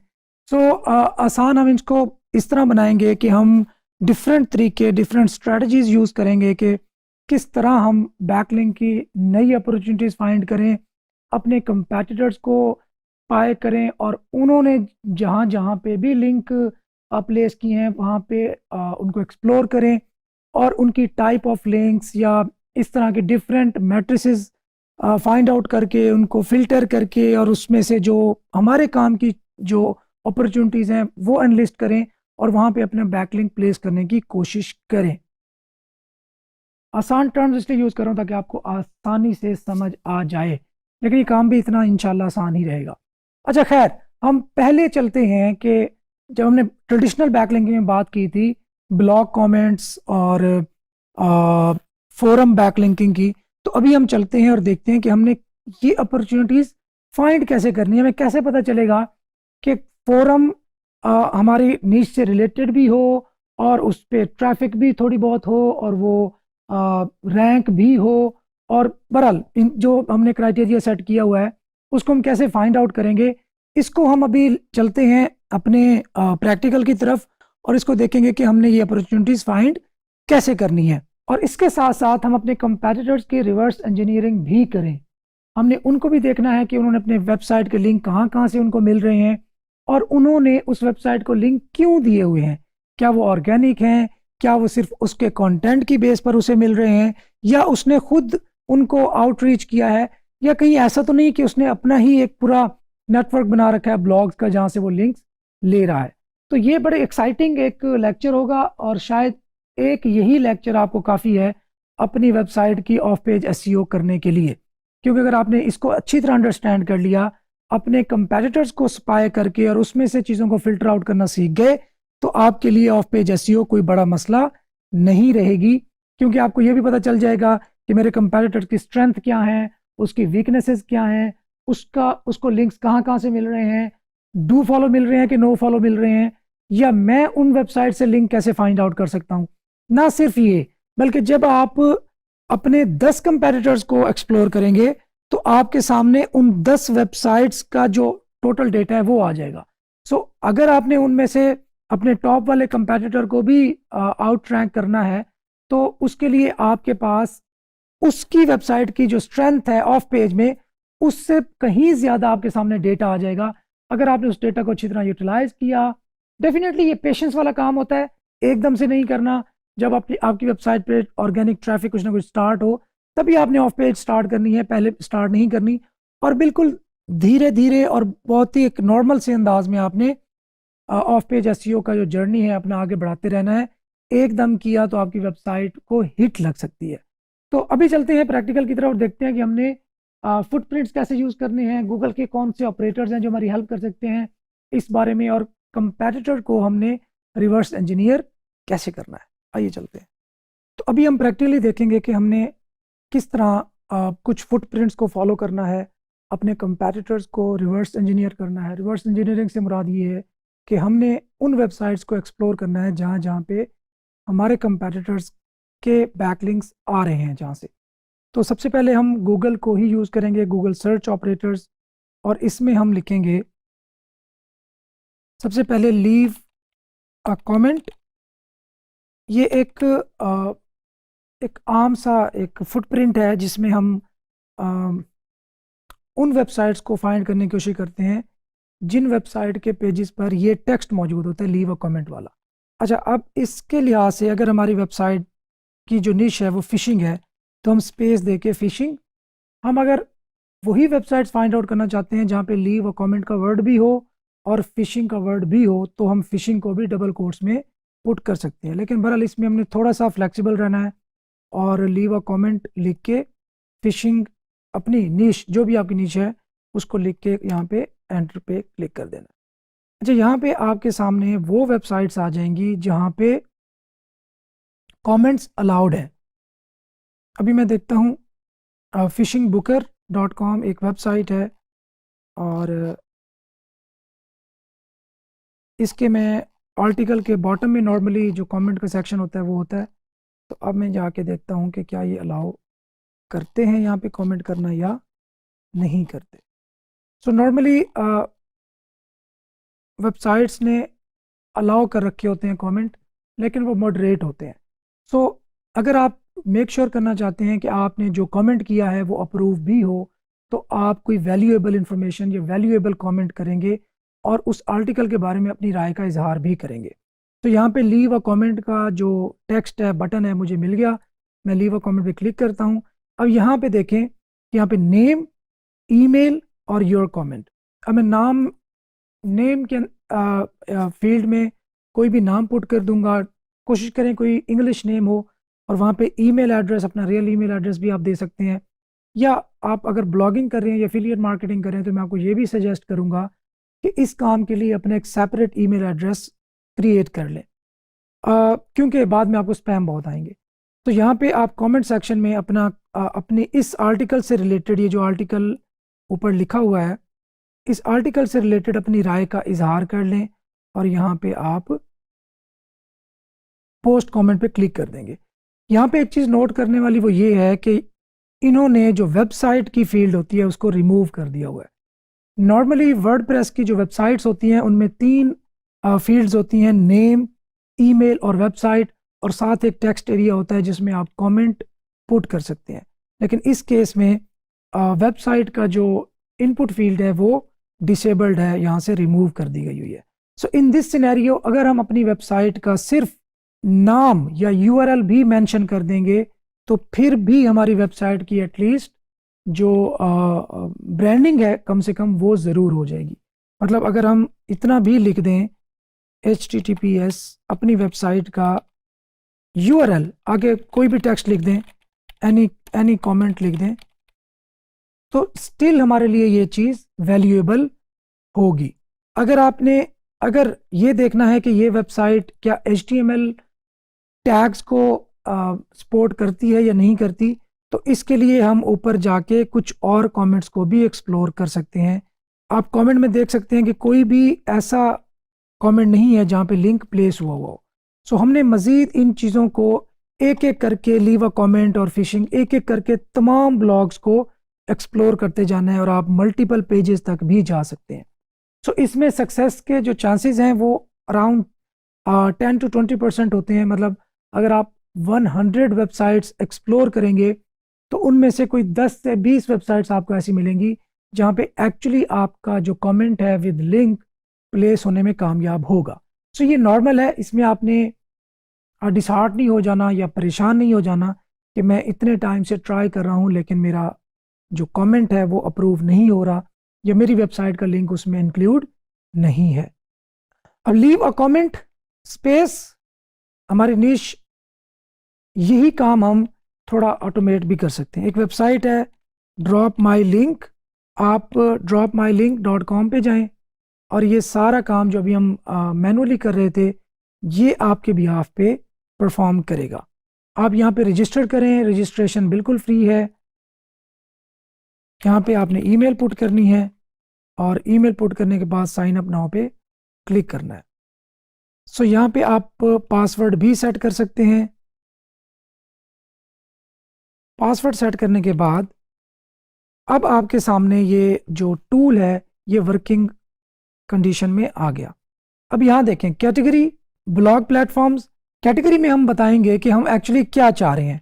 क्या हम कमेंट बैकलिंक्स फाइंड आउट करना चाह रहे हैं, फोरम बैकलिंक्स करना चाह रहे हैं, गेस्ट पोस्ट करना चाह रहे हैं, या लिंक राउंड अप्स। ये भी एक टेक्निक है सर्च इंजन्स में अपनी वेबसाइट की विजिबिलिटी को इन्हांस करने के लिए, कि बहुत सारी websites link round ups occasionally, weekly, monthly इस तरह करती रहती हैं, तो आप उनमें भी पार्टिसिपेट कर सकते हैं और वहाँ से भी लिंक ले सकते हैं।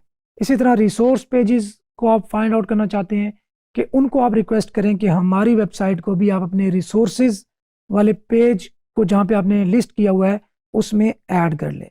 और ये लास्ट टाइम आप देखें स्पॉन्सर डोनेशन लिंक्स, ये भी एक आप कह सकते हैं कि एक innovative way of getting backlink है, लेकिन अभी बहुत ज़्यादा ये इन नहीं है। रीज़न ये है कि ये चूंकि बहुत सारे लोग सेम वेबसाइट्स को अप्रोच कर रहे होते हैं फॉर गेटिंग बैकलिंक, तो इस तरह ये मेथड स्पैम हो जाते हैं। सो इसमें हम क्या करते हैं कि बहुत सारी ऐसी चैरिटी ऑर्गेनाइजेशंस हैं जो कहती हैं कि आप हमें $1 या $2 डोनेट करें, उसके बदले में हम आपकी वेबसाइट का जो यूआरएल है वो हम अपनी वेबसाइट पे मेंशन करेंगे कि इस वेबसाइट के ओनर ने हमें डोनेट की है इतनी अमाउंट। सो उससे हमारा क्या होता है कि हमें एक लिंक मिल जाता है और उस चैरिटी ऑर्गेनाइजेशन को पैसे मिल जाते हैं। तो आप कमेंट बैकलिंक्स में जाएं। अब नीचे आप देखें फुटप्रिंट कमेंट लव प्रीमियम के अगर कोई ये प्लगइन यूज़ कर रहा है, कमेंटिंग सिस्टम यूज़ कर रहा है, तो वही फाइंड आउट करके देगा गूगल आपको। अगर आप do follow comments find out करना चाहते हैं तो यहाँ से होगा। इंटेंस डिबेट एक और कमेंट का एक प्लगइन है, एक कमेंटिंग सिस्टम है। इसी तरह कीवर्ड लव भी है, लाइव फायर, ये सारे कमेंटिंग सिस्टम है। अगर हम डू फॉलो कमेंट्स को फाइंड आउट करना चाहते हैं तो यहाँ पे हम अपनी निश लिखेंगे और सर्च पे क्लिक कर देंगे। अब उसने एक स्ट्रिंग, जिसको हम अभी मैनुअली सर्च कर रहे थे गूगल में, हमें इस वेबसाइट ने वो पूरी स्ट्रिंग बना के दे दी जिसमें फिशिंग से रिलेटेड वो ब्लॉग्स हैं जहाँ पे डू फॉलो बैकलिंक लग सकता है। इसमें सबसे पहले techguruji.com है। इसमें हम get free high backlink DR फला फला फला फला, बहरहाल इसने भी वो सारा जो है ना डिफरेंट कॉम्बिनेशंस दिए हुए हैं कि आप इस तरीके से अपॉर्चुनिटीज फाइंड कर सकते हैं लिंक बिल्डिंग की। खैर, अब इसने टेक गुरुजी ने यहाँ से एडवांटेज लिया है इस स्ट्रिंग का, क्योंकि इसको पता था कि लोग ड्रॉप माई लिंक यूज़ करके लैंड करते हैं वेबसाइट्स पर, तो उसने उसी स्ट्रिंग्स को जमा करके एक आर्टिकल लिखा और वो यहाँ पे रैंक कर रहा है। अच्छा जी, अभी मुझे यहाँ पे फिशिंग को भी डबल कोट में डालना पड़ेगा, क्योंकि फिशिंग से ज़्यादा हमने स्ट्रेस दिया था कि नोटिफाई मी, follow up, comments etcetera etcetera वो आए।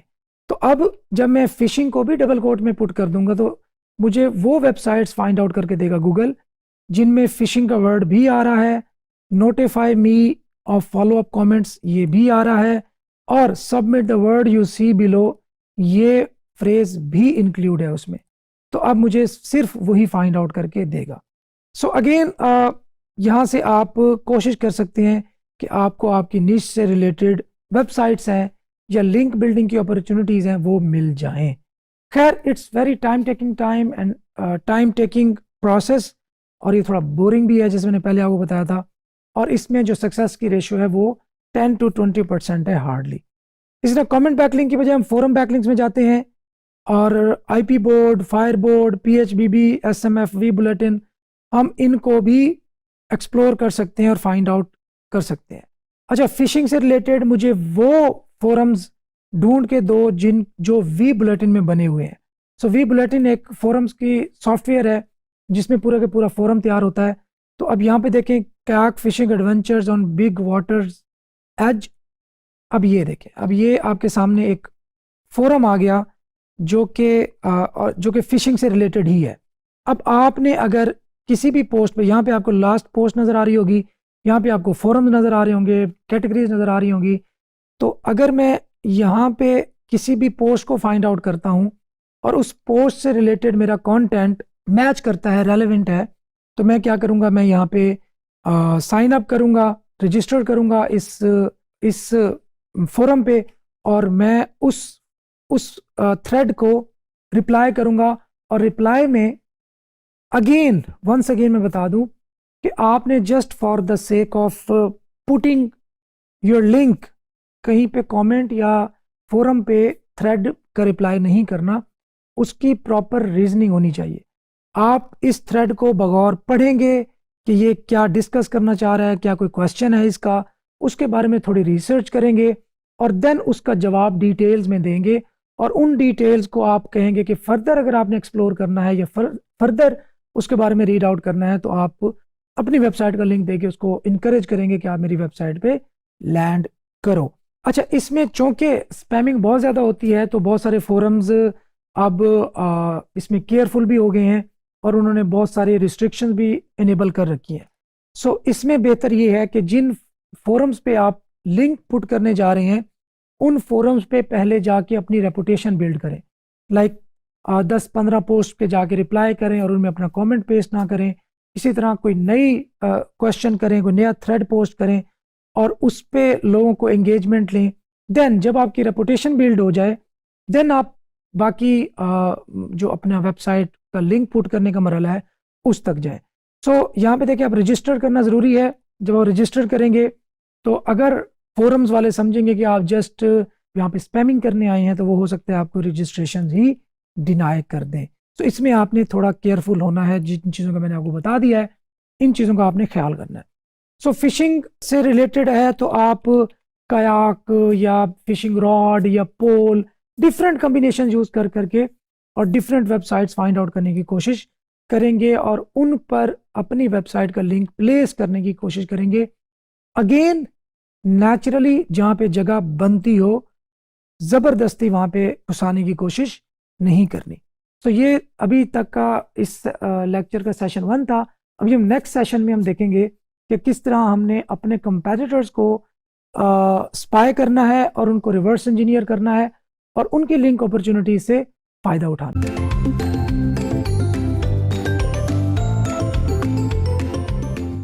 जिन वेबसाइट्स पर आप बैकलिंक बनाने जा रहे हैं, आपने मेक श्योर करना है कि वो स्पैमी ना हो। इसका मैंने पहले भी जिक्र किया, जिस तरह कि उस पर ट्रैफिक होनी चाहिए, वो वैल्यू एडेड कंटेंट प्रोवाइड कर रही हो, वो सिर्फ इसी मकसद के लिए ना बनी हो जो कि गेस्ट पोस्टिंग से रिलेटेड हो, या सिर्फ लिंक देने के लिए ही वेबसाइट्स ना बनाई गई हों। कोई स्पैमी सा पीबीएन अगेन जिक्र करना पड़ता है क्योंकि ये बहुत इंपॉर्टेंट लेक्चर है, वो ना हो। आप किसी भी वेबसाइट का जिस पे लिंक प्लेस करने जा रहे हैं उसका मोज का स्पैम स्कोर भी चेक कर सकते हैं। दो कि ये इतना बड़ा एक इंडिकेटर नहीं है कि आपको क्लियरली पता चल जाएगा कि वो वेबसाइट स्पैम है या नहीं है, पर समहाउ हमें किसी ना किसी तौर पे टूल्स पे रिलाय करना पड़ता है।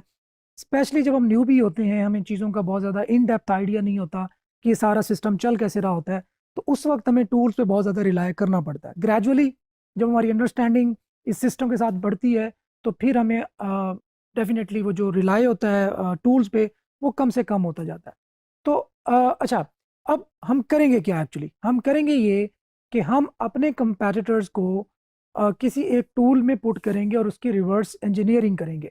उसको हम देखेंगे कि इस वेबसाइट ने कहाँ कहाँ पे बैकलिंक्स बना रखे हैं, किस तरीके से बैकलिंक बना रखे हैं, क्या हम भी उन सोर्सेज पे जाके वेबसाइट जिनसे वो बैकलिंक ले रहा है हमारा कंपैटिटर, क्या हम भी वहाँ से बैकलिंक ले सकते हैं? क्या ऐसा पॉसिबल है?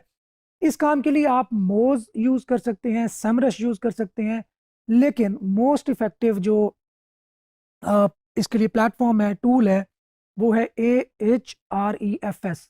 एचरेफ्स बोलता हूँ मैं, तो आप इसको यूज़ करें अगर आप ये अफोर्ड कर सकते हैं तो। डेफिनेटली थोड़ा सा महंगा है, इवन अगर आप कुछ लोग मिल के भी लें फिर भी महंगा ही पड़ता है। तो खैर, लेकिन इससे ज़्यादा इफ़ेक्टिव कोई प्लेटफॉर्म है नहीं, तो हमें ये यूज़ करना पड़ेगा। यही सेम काम जो मैं यहाँ पे अप्लाई करने जा रहा हूँ, आप मोज और सेमरश के थ्रू भी अचीव कर सकते हैं। ओके, तो हम सबसे पहले आएंगे AHREFS पे, ahrefs.com पे। यहाँ पे हमें डैशबोर्ड दिख रहा होगा। जब लॉगिन करेंगे डेफिनेटली हमें पेड अकाउंट चाहिए। साइट एक्सप्लोरर पे आप क्लिक कर देंगे। ओके, साइट एक्सप्लोरर, सबसे पहले मैं आपको एक दफ़ा फिर एक छोटा सा ओवरव्यू दे दूं कि AHREFS क्यों एक लीडिंग टूल है, क्यों कोई बाकी टूल इसके करीब करीब भी नहीं आ रहा। क्योंकि इसके जो क्रॉल्ड पेजेस हैं जो इसके इंडेक्स में हैं वो 412 बिलियन पेजेस हैं। 7 बिलियन पेजेस ये डेली क्रॉल करता है। 3.53 ट्रिलियन एक्सटर्नल बैकलिंक्स का डेटा इसके पास है। 27.47 ट्रिलियन इंटरनल बैकलिंक्स का डेटा है और तकरीबन 508 मिलियन कीवर्ड्स का डेटा AHREFS के पास है। तो डेफिनेटली जब इतना ज़्यादा डेटा किसी टूल के पास होगा तो वो आपके टूल को, आपकी साइट के डेटा को एनालाइज ज़्यादा बेहतर तरीके से कर सकता है, कंपैरिजन बेहतर तरीके से कर सकता है और उसका डेटा हमें फाइनल फॉर्म में बेहतर तरीके से डिस्प्ले करवा सकता है, रिपोर्टिंग अच्छी कर सकता है। अच्छा, सबसे पहले आपने साइट एक्सप्लोरर में गए, अब आप जाएंगे google.com पे। आप यहाँ पे सर्च करेंगे जो आपकी मेन नीश है या आपका जो मेन कंपैटिटर है उसको फाइंड आउट करने के लिए। मैं यहाँ पे देखता हूँ, मैं यहाँ पे अपने मेन कीवर्ड को best telescopic fishing rod let's suppose, इसको मैं सर्च करता हूँ और मैं ये देखता हूँ कि कौन सी ऐसी वेबसाइट्स हैं जो एग्जैक्टली मेरी कंपेटिटर्स हैं। तो हम देखते हैं बोट सेफ। अब यहाँ पे ना मुझे इसके नाम से ही जाहिर हो रहा है कि ये बोट से रिलेटेड वेबसाइट है। तो डेफिनेटली बोट से रिलेटेड हमारी जो फिशिंग से रिलेटेड वेबसाइट है, तो उसके समहाउ हमारा कंपैरिजन इसके साथ बेहतर तरीके से बनता है। Your bass guy, field and stream dot com, fishing discoveries dot com, US angler dot com, slow fishing dot SI, outdoor fish dot com. तो तकरीबन जो पहले पेज पर वेबसाइट्स मौजूद हैं वो तमाम की तमाम समहाउ मेरी कंपेटिटर हैं, क्योंकि ये भी उसी निश को टारगेट कर रहे हैं जिस निश को मैं टारगेट कर रहा हूँ, जिस निश पे मैं रैंकिंग चाह रहा हूँ। ओके, तो मैं सबसे पहले जाता हूँ इसी साइट पे boatsafe.com पे, और इसकी जो रूट डोमेन है, जो मेन डोमेन है, मैं इसको कॉपी करता हूँ। यहाँ पे मैं जाऊँगा साइट एक्सप्लोरर में, यहाँ पे मैं करूँगा इसको पेस्ट, और यहाँ पे आपके पास 4 ऑप्शंस आ रहे होंगे। एक होगा एग्जैक्ट URL, एक होगा प्रीफिक्स, एक होगा डोमेन स्लैश स्टैरिक, और दूसरा होगा asterisk dot domain slash asterisk. अच्छा, इन चारों में डिफरेंस क्या है मैं बता देता हूँ। अगर आप किसी एक स्पेसिफिक पेज के बैकलिंक्स का डेटा मालूम करना चाहते हैं तो देन आप एग्जैक्ट URL का ऑप्शन सेलेक्ट करेंगे। लेट्स सपोज मैं चाहता हूँ boatsafe.com सिर्फ एक होम पेज का जो डेटा है, बैकलिंक्स हैं, वो शो हो, तो उसके लिए मैं एग्जैक्ट URL चूज करूंगा। अगर मैं किसी एक पाथ का, एक डायरेक्टरी का डेटा डिस्प्ले करवाना चाहता हूँ, देखना चाहता हूँ, तो उस ज़िम्न में मैं प्रीफिक्स सेलेक्ट करूंगा। इस तरह डोमेन विदाउट सब डोमेन्स के लिए ये ऑप्शन सेलेक्ट करूंगा, और ये डोमेन है तमाम वेरिएंट्स ऑफ डोमेन के लिए। अगर कोई सब डोमेन है वो भी इंक्लूड होगी, कोई सब फोल्डर है वो भी इंक्लूड होगा, तमाम वेरिएशंस इंक्लूड होंगी इस ऑप्शन में। तो अब आपका यहाँ पे आपने पॉज लेना है और ये डिसाइड करना है कि आपको क्या लगता है कि हमें क्या सिलेक्ट करना चाहिए यहाँ पे। तो डेफिनेटली हमें या तो ये सिलेक्ट करना चाहिए या ये एंड वाला सिलेक्ट करना चाहिए, तो दोनों फाइन है।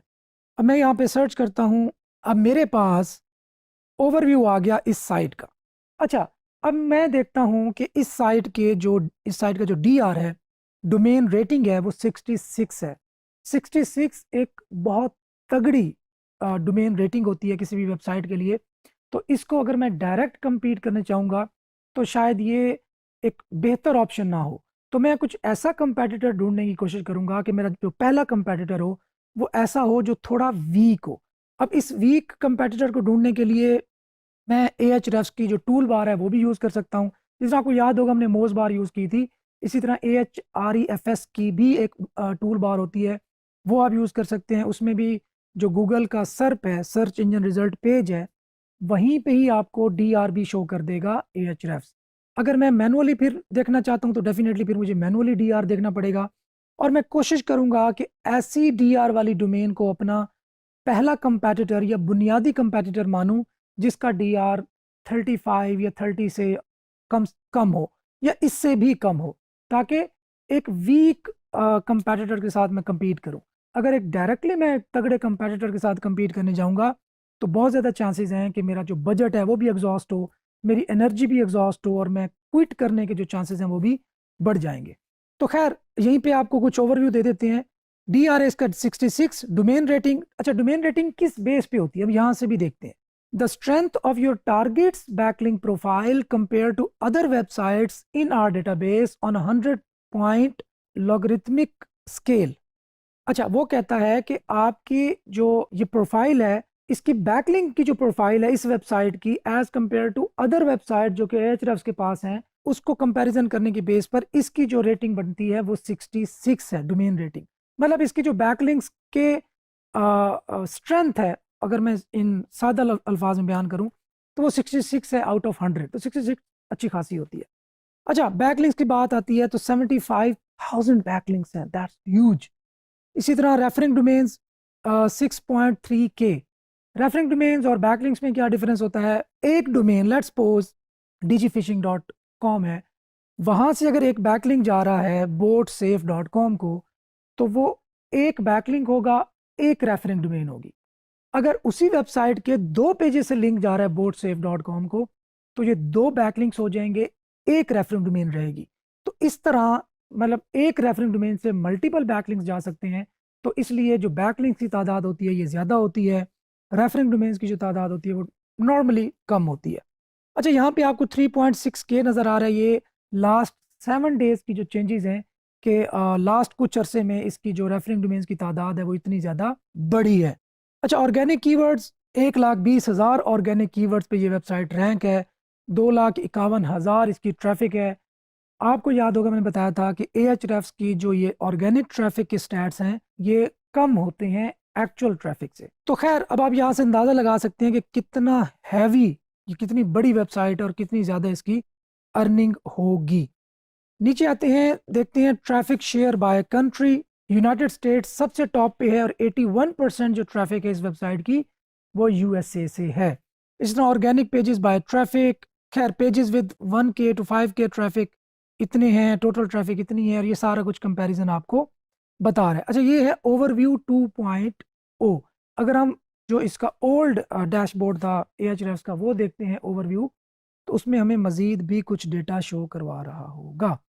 अच्छा, आप यहाँ पे देखें थोड़ा सा डिफरेंस भी है, रेफरेंस डोमेन्स वहाँ पे कुछ थी, यहाँ पे कुछ हैं, तो ये नॉर्मल है, मतलब इसमें आपने परेशान नहीं हो जाना, घबराना नहीं है, क्योंकि कुछ जो रिजल्ट्स होते हैं वो कैश्ड होते हैं, मतलब पुराने पड़े होते हैं तो उनको डिस्प्ले करवा देता है। ये मामूली चीज़ें हैं, इन पे आपने बहुत ज़्यादा बॉदर नहीं करना। अब यहाँ पे देखें ना, ऑर्गेनिक कीवर्ड्स की भी तादाद यहाँ पे डिफरेंस है और ऑर्गेनिक ट्रैफिक की जो यहाँ पे नंबर्स हैं वो भी डिफरेंट है। अब यहाँ पे देखें, यहाँ पे बैकलिंक्स की जो तादाद बता रहे हैं 620 बैकलिंक्स बढ़े हैं लास्ट 7 डेज में। ओके, बैकलिंक प्रोफाइल ये चल रही है। रेफरेंस डोमेन्स आप देखें कि पिछले 1 साल के अंदर जो इसकी रेफरेंस डोमेन्स हैं वो बहुत तेज़ी के साथ इंक्रीज हुई हैं, तकरीबन 3K to 7.5K तक, ओवरऑल तकरीबन 7K तक गई है, तो डबल हुई है 1 साल के अंदर अंदर। तो अब यहाँ से ना हमारे लिए लर्निंग के लिए बहुत कुछ है। हम लर्न क्या कर रहे हैं, हम बड़े जाइंट्स से लर्न ये कर रहे हैं कि आपने अपनी बैकलिंक की जो प्रोफाइल है, बैकलिंक बनाने की जो वेलोसिटी है वो कितनी रखनी है। अब यहाँ पे आप देखो कि इसने बिल्कुल स्टार्ट लिया 2014 2013 से भी पहले, अब वो ग्रेजुअली आराम आराम से बनाता जा रहा है और तकरीबन 6 साल बाद आके उसने अपनी बैकलिंक प्रोफाइल को इंक्रीज किया। तो अब आपको ये भी तसल्ली हुई होगी कि अगर ये वेबसाइट इतनी टॉप पे है, इतने कीवर्ड्स पे भी रैंक कर रही है, तो उसके पीछे वजह ये है कि उसने थॉरोली और बहुत over the past many years वो काम करता आ रहा है। इस वजह से उसकी जो रैंकिंग है वो भी सस्टेन्ड है और उसकी ट्रैफिक जो है वो भी बढ़ रही है। खैर, domain rating etcetera, new and lost reference domains.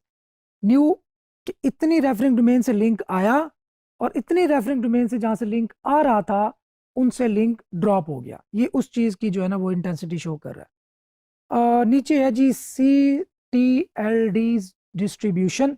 .com से सबसे ज़्यादा लिंक्स आ रहे हैं 75%, .org से 5%, .net से 3%, .info से 1% एंड सो ऑन। अब नीचे एंकर टेक्स्ट डिस्ट्रीब्यूशन, बहुत ही इंपॉर्टेंट और बहुत ही, जिसे मैं कहूँ टची टॉपिक है। इसको अगर आप इग्नोर कर दें और पूरी बैकलिंक प्रोफाइल आप स्टडी कर लें तो कोई फ़ायदा नहीं है, क्योंकि इसके अंदर आपने अगर कोई ऊपर नीचे काम कर दिया तो एंकर टेक्स्ट डिस्ट्रीब्यूशन बहुत डेंजरस चीज़ भी हो सकती है और बहुत फ़ायदेमंद चीज़ भी हो सकती है। मतलब आपको करोड़पति भी बना सकती है और आपकी वेबसाइट को हिट भी लगवा सकती है। तो इसमें आपने अंडरस्टैंड करना है इसको बड़ा डीपली। एंकर टेक्स्ट होता क्या है, हम किसी भी वेबसाइट पे जो लिंक लगा होता है और जो टेक्स्ट अपीयर होता है, जिस टेक्स्ट पर क्लिक करने से वो वेबसाइट ओपन होती है, वो कहलाता है एंकर टेक्स्ट। एंकर टेक्स्ट बहुत वाइटल रोल प्ले करता है सर्च इंजन को समझाने में, बल्कि कि ये जो टेक्स्ट है, ये जो लिंक है, ये कहाँ जा रहा है और इसका कॉन्टेक्स्ट क्या है, इसको किस लिंक पे, किस टेक्स्ट पे क्लिक करके किस वेबसाइट पे जा रहा है। तो अगर हम लेट्स सपोज, पहले यूं होता था, आज से बहुत साल पहले की मैं आपको बताऊं, कि अगर आपने रैंक करना है बेस्ट फिशिंग रॉड पे लेट्स सपोज, तो आप बैकलिंक्स बनाते थे एंकर टेक्स्ट रख के बेस्ट फिशिंग रॉड और आपकी वेबसाइट बिल्कुल टॉप पे चली जाती थी।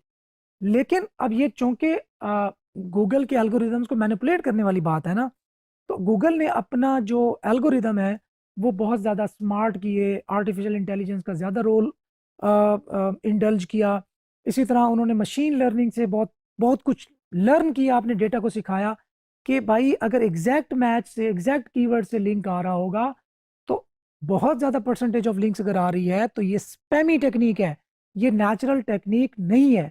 तो गूगल ने इस चीज़ को लर्न करके एक समझ लें कि अपने एल्गोरिदम में चेंजेस की।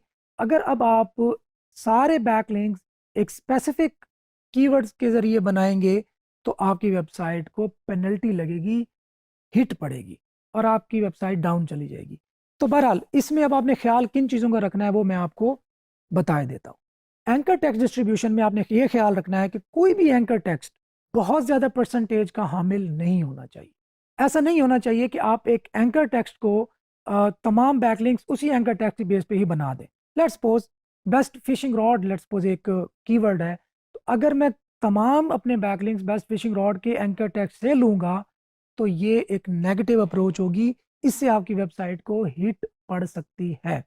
तो अब क्या करना है, एक स्पेसिफिक परसेंटेज बहुत ज़्यादा नहीं रखती। अब यहाँ से देखते हैं कि इसने, अब चूंकि एक बड़ा जाइंट है, हम इसे लर्न कर सकते हैं क्योंकि इसने डेफिनेटली खिज़ां बहार हर तरह का मौसम देखा है, हर तरह की अपडेट्स देखी हैं, लेकिन स्टिल हम देख रहे हैं कि वो टॉप पे मौजूद है, उसकी जो ट्रैफिक है वो भी इंक्रीज हुई है और उसके स्टैट्स बिल्कुल स्टेबल हैं। तो इसलिए हम इससे लर्न कर सकते हैं, ये अगर कुछ कर रहा है तो बेहतर कर रहा होगा, हम हमारी हमारी बेसिक जो अंडरस्टैंडिंग है वो ये हो सकती है। अच्छा, इसमें एक और बात का ख्याल रखना है, एक और बात भी यहाँ पे ऐड करता जाऊँ कि ज़रूरी नहीं है कि ये जो कुछ कर रहा हो ठीक कर रहा हो। जब आपकी डोमेन रेटिंग या आपकी जो अथॉरिटी है वो बहुत ज़्यादा स्ट्रांग हो जाती है तो आपको बहुत ज़्यादा लिबर्टी भी मिलती है। मतलब गूगल आपको समझ ले कुछ चीज़ों में आप पे थोड़ा सॉफ्ट रहता है, बहुत ज़्यादा स्ट्रिक्ट नहीं होता। तो ये भी एक ऑप्शन हो सकता है, तो इसमें भी आपने चीज़ों का ख्याल रखना है।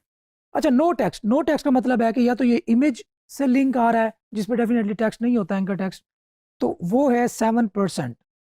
नेक्स्ट है boardsafe.com, मतलब इसका जो एग्जैक्ट डोमेन का नाम है वो 6% है। अब यहाँ से हमने ये अंदाज़ा लगाया कि जो नेकेड यूआरएल है उससे भी आपके लिंक्स आने चाहिए, आपके ब्रांड के नेम से भी लिंक आने चाहिए, और इस तरह के लिंक्स जो है वो आपके लिए बड़े सेफ साइड पे खेलने के लिए ज़रूरी होते हैं। नेक्स्ट आप देखो, best night vision goggles of 2020 review and buying guide, ये तकरीबन 4% है। सो हमने ये देखा कि best night vision goggles of 2020 review and buying guide 4% है। अब कितना एंकर टेक्स्ट आप देख रहे हैं कितना लेंथी है, मतलब एक समझ लें कि लॉन्ग टेल से भी शायद थोड़ा सा बाहर निकल गया, इससे भी आप लिंक ले सकते हैं। अगर ये होता buy best night vision goggles और इससे 276 रेफरेंस डोमेन से लिंक आ रहा होता तो ये एक डेंजरस चीज हो सकती थी। अभी आप यहाँ पे देख लें कि जो टॉप 10 एंकर टेक्स्ट हैं उनमें कहीं भी आपको कोई एक भी ऐसा कीवर्ड नहीं मिलेगा जो कि एग्जैक्ट कीवर्ड हो और उसको एज एन एंकर टेक्स्ट रखा हुआ हो। तो ये आपकी लर्निंग के लिए एक बहुत ही निहायत इंपॉर्टेंट पॉइंट है। अगर आपने टॉप 10 में किसी ऐसे कीवर्ड को शामिल किया जो कि एग्जैक्ट मैच है जिस पे आप अपनी वेबसाइट के किसी पेज को रैंक करना चाहते हैं और उसी को आपने एंकर टेक्स्ट रख दिया है तो ये डेंजरस हो सकता है आपकी वेबसाइट के लिए। अब यहाँ पे देखिए, ranking the best inflatable boards on the market, ये भी कोई एग्जैक्ट कीवर्ड नहीं है। Ultimate guide to the best night vision, board safe, naked URL, best motorised kayaks और नेकेड यूआरएल एटसेट्रा। तो खैर, अब आपको यहाँ से ये अंडरस्टैंडिंग हुई कि आपने किसी भी कीवर्ड को as a main anchor text नहीं रखना और उसकी परसेंटेज बहुत ज़्यादा नहीं होनी चाहिए। जो सबसे बड़ा परसेंटेज है वो 6% है। अगर मैं वो व्यू फुल रिपोर्ट में जाता हूँ तो यहाँ पे मुझे बाकी भी एंकर टेक्स्ट मिलेंगे। अब उनकी भी परसेंटेज देखते हैं कि कितने परसेंट है। नो टेक्स्ट, वो सेम चीज़ें आ गई। अब यहाँ पे आप देखें उल्टे सीधे आपको ये लॉन्ग टेल कीवर्ड्स आपको मिलेंगे, नेकेड यूआरएल मिलेंगे, ब्रांड का नेम मिलेगा, द ओरिजिनल, गो नाउ, ये देखिए C Q D report etcetera, what is the meaning of SOS. तो इस तरह के जो keywords as an anchor text आपको मिलेंगे और यहाँ पे आपको एग्जैक्ट मैच कीवर्ड नहीं मिलेगा। तो बेसिकली यहाँ पे अंडरस्टैंडिंग ये है, आपने अंडरस्टैंड यहाँ से ये किया, हमने लर्न ये किया आज के इस वेबसाइट के ऑडिट से कि किसी भी अपने मेन कीवर्ड को एज एन एंकर टेक्स्ट, बहुत ज़्यादा एंकर टेक्स्ट नहीं रखना, बहुत ज़्यादा रेफरेंस डोमेन से लिंक नहीं लेना। तो ये बेसिक स्ट्रक्चर था। हम वापस आते हैं इसी वेबसाइट की, हम ऑर्गेनिक सर्च भी देखते हैं, ऑर्गेनिक सर्च यहाँ पे मीनवाइल देखते हैं कि कंट्री यूनाइटेड स्टेट्स है एट्सेट्रा। अब यहाँ देखें कि तकरीबन ये थोड़ा सा इसमें फ्लक्चुएशन आई है, बट स्टिल इतना ज़्यादा फ़र्क नहीं पड़ा। हम 1 ईयर की लास्ट देख सकते हैं और लास्ट 30 डेज़ की भी देख सकते हैं। ऑर्गेनिक कीवर्ड्स आप देख सकते हैं कि 1 to 3 जो टॉप 3 पोजीशन होती है ना, वो मेन आपकी पोजीशन होती है। तो 5000 से ज़्यादा कीवर्ड्स ऐसे हैं जो कि टॉप 3 में आते हैं इस वेबसाइट के। टॉप 5 ऑर्गेनिक कीवर्ड्स ये हैं: बेस्ट टैनिंग लोशन, सभी की rig, tent shade, canopy etcetera. Top 5 pages जो है ना, ये अगेन कैनोपी और टैनिंग लोशन एटसेट्रा। आप देख सकते हैं कि जो इसका मेन कीवर्ड था, अगर ये उस पर रैंक नहीं भी है, तो बहुत सारे ऐसे छोटे छोटे कीवर्ड्स हैं जो जिनको नॉर्मली हम इग्नोर कर देते हैं, उन कीवर्ड्स पर भी ये वेबसाइट रैंक कर रही है और अच्छा खासा चंक ऑफ ट्रैफिक ले रही है। तो इसी तरह हम अपने एक और कंपेटिटर को भी देख लेते हैं। यहाँ पे हमने इसको पेस्ट किया, इसको एक्सप्लोर किया। यहाँ पे आप देख लें इसका DR डेफिनेटली और UR सारा कुछ डिटेल में आ जाएगा। अब इसको मज़ीद फर्दर देखते हैं अपने अगले लेक्चर में।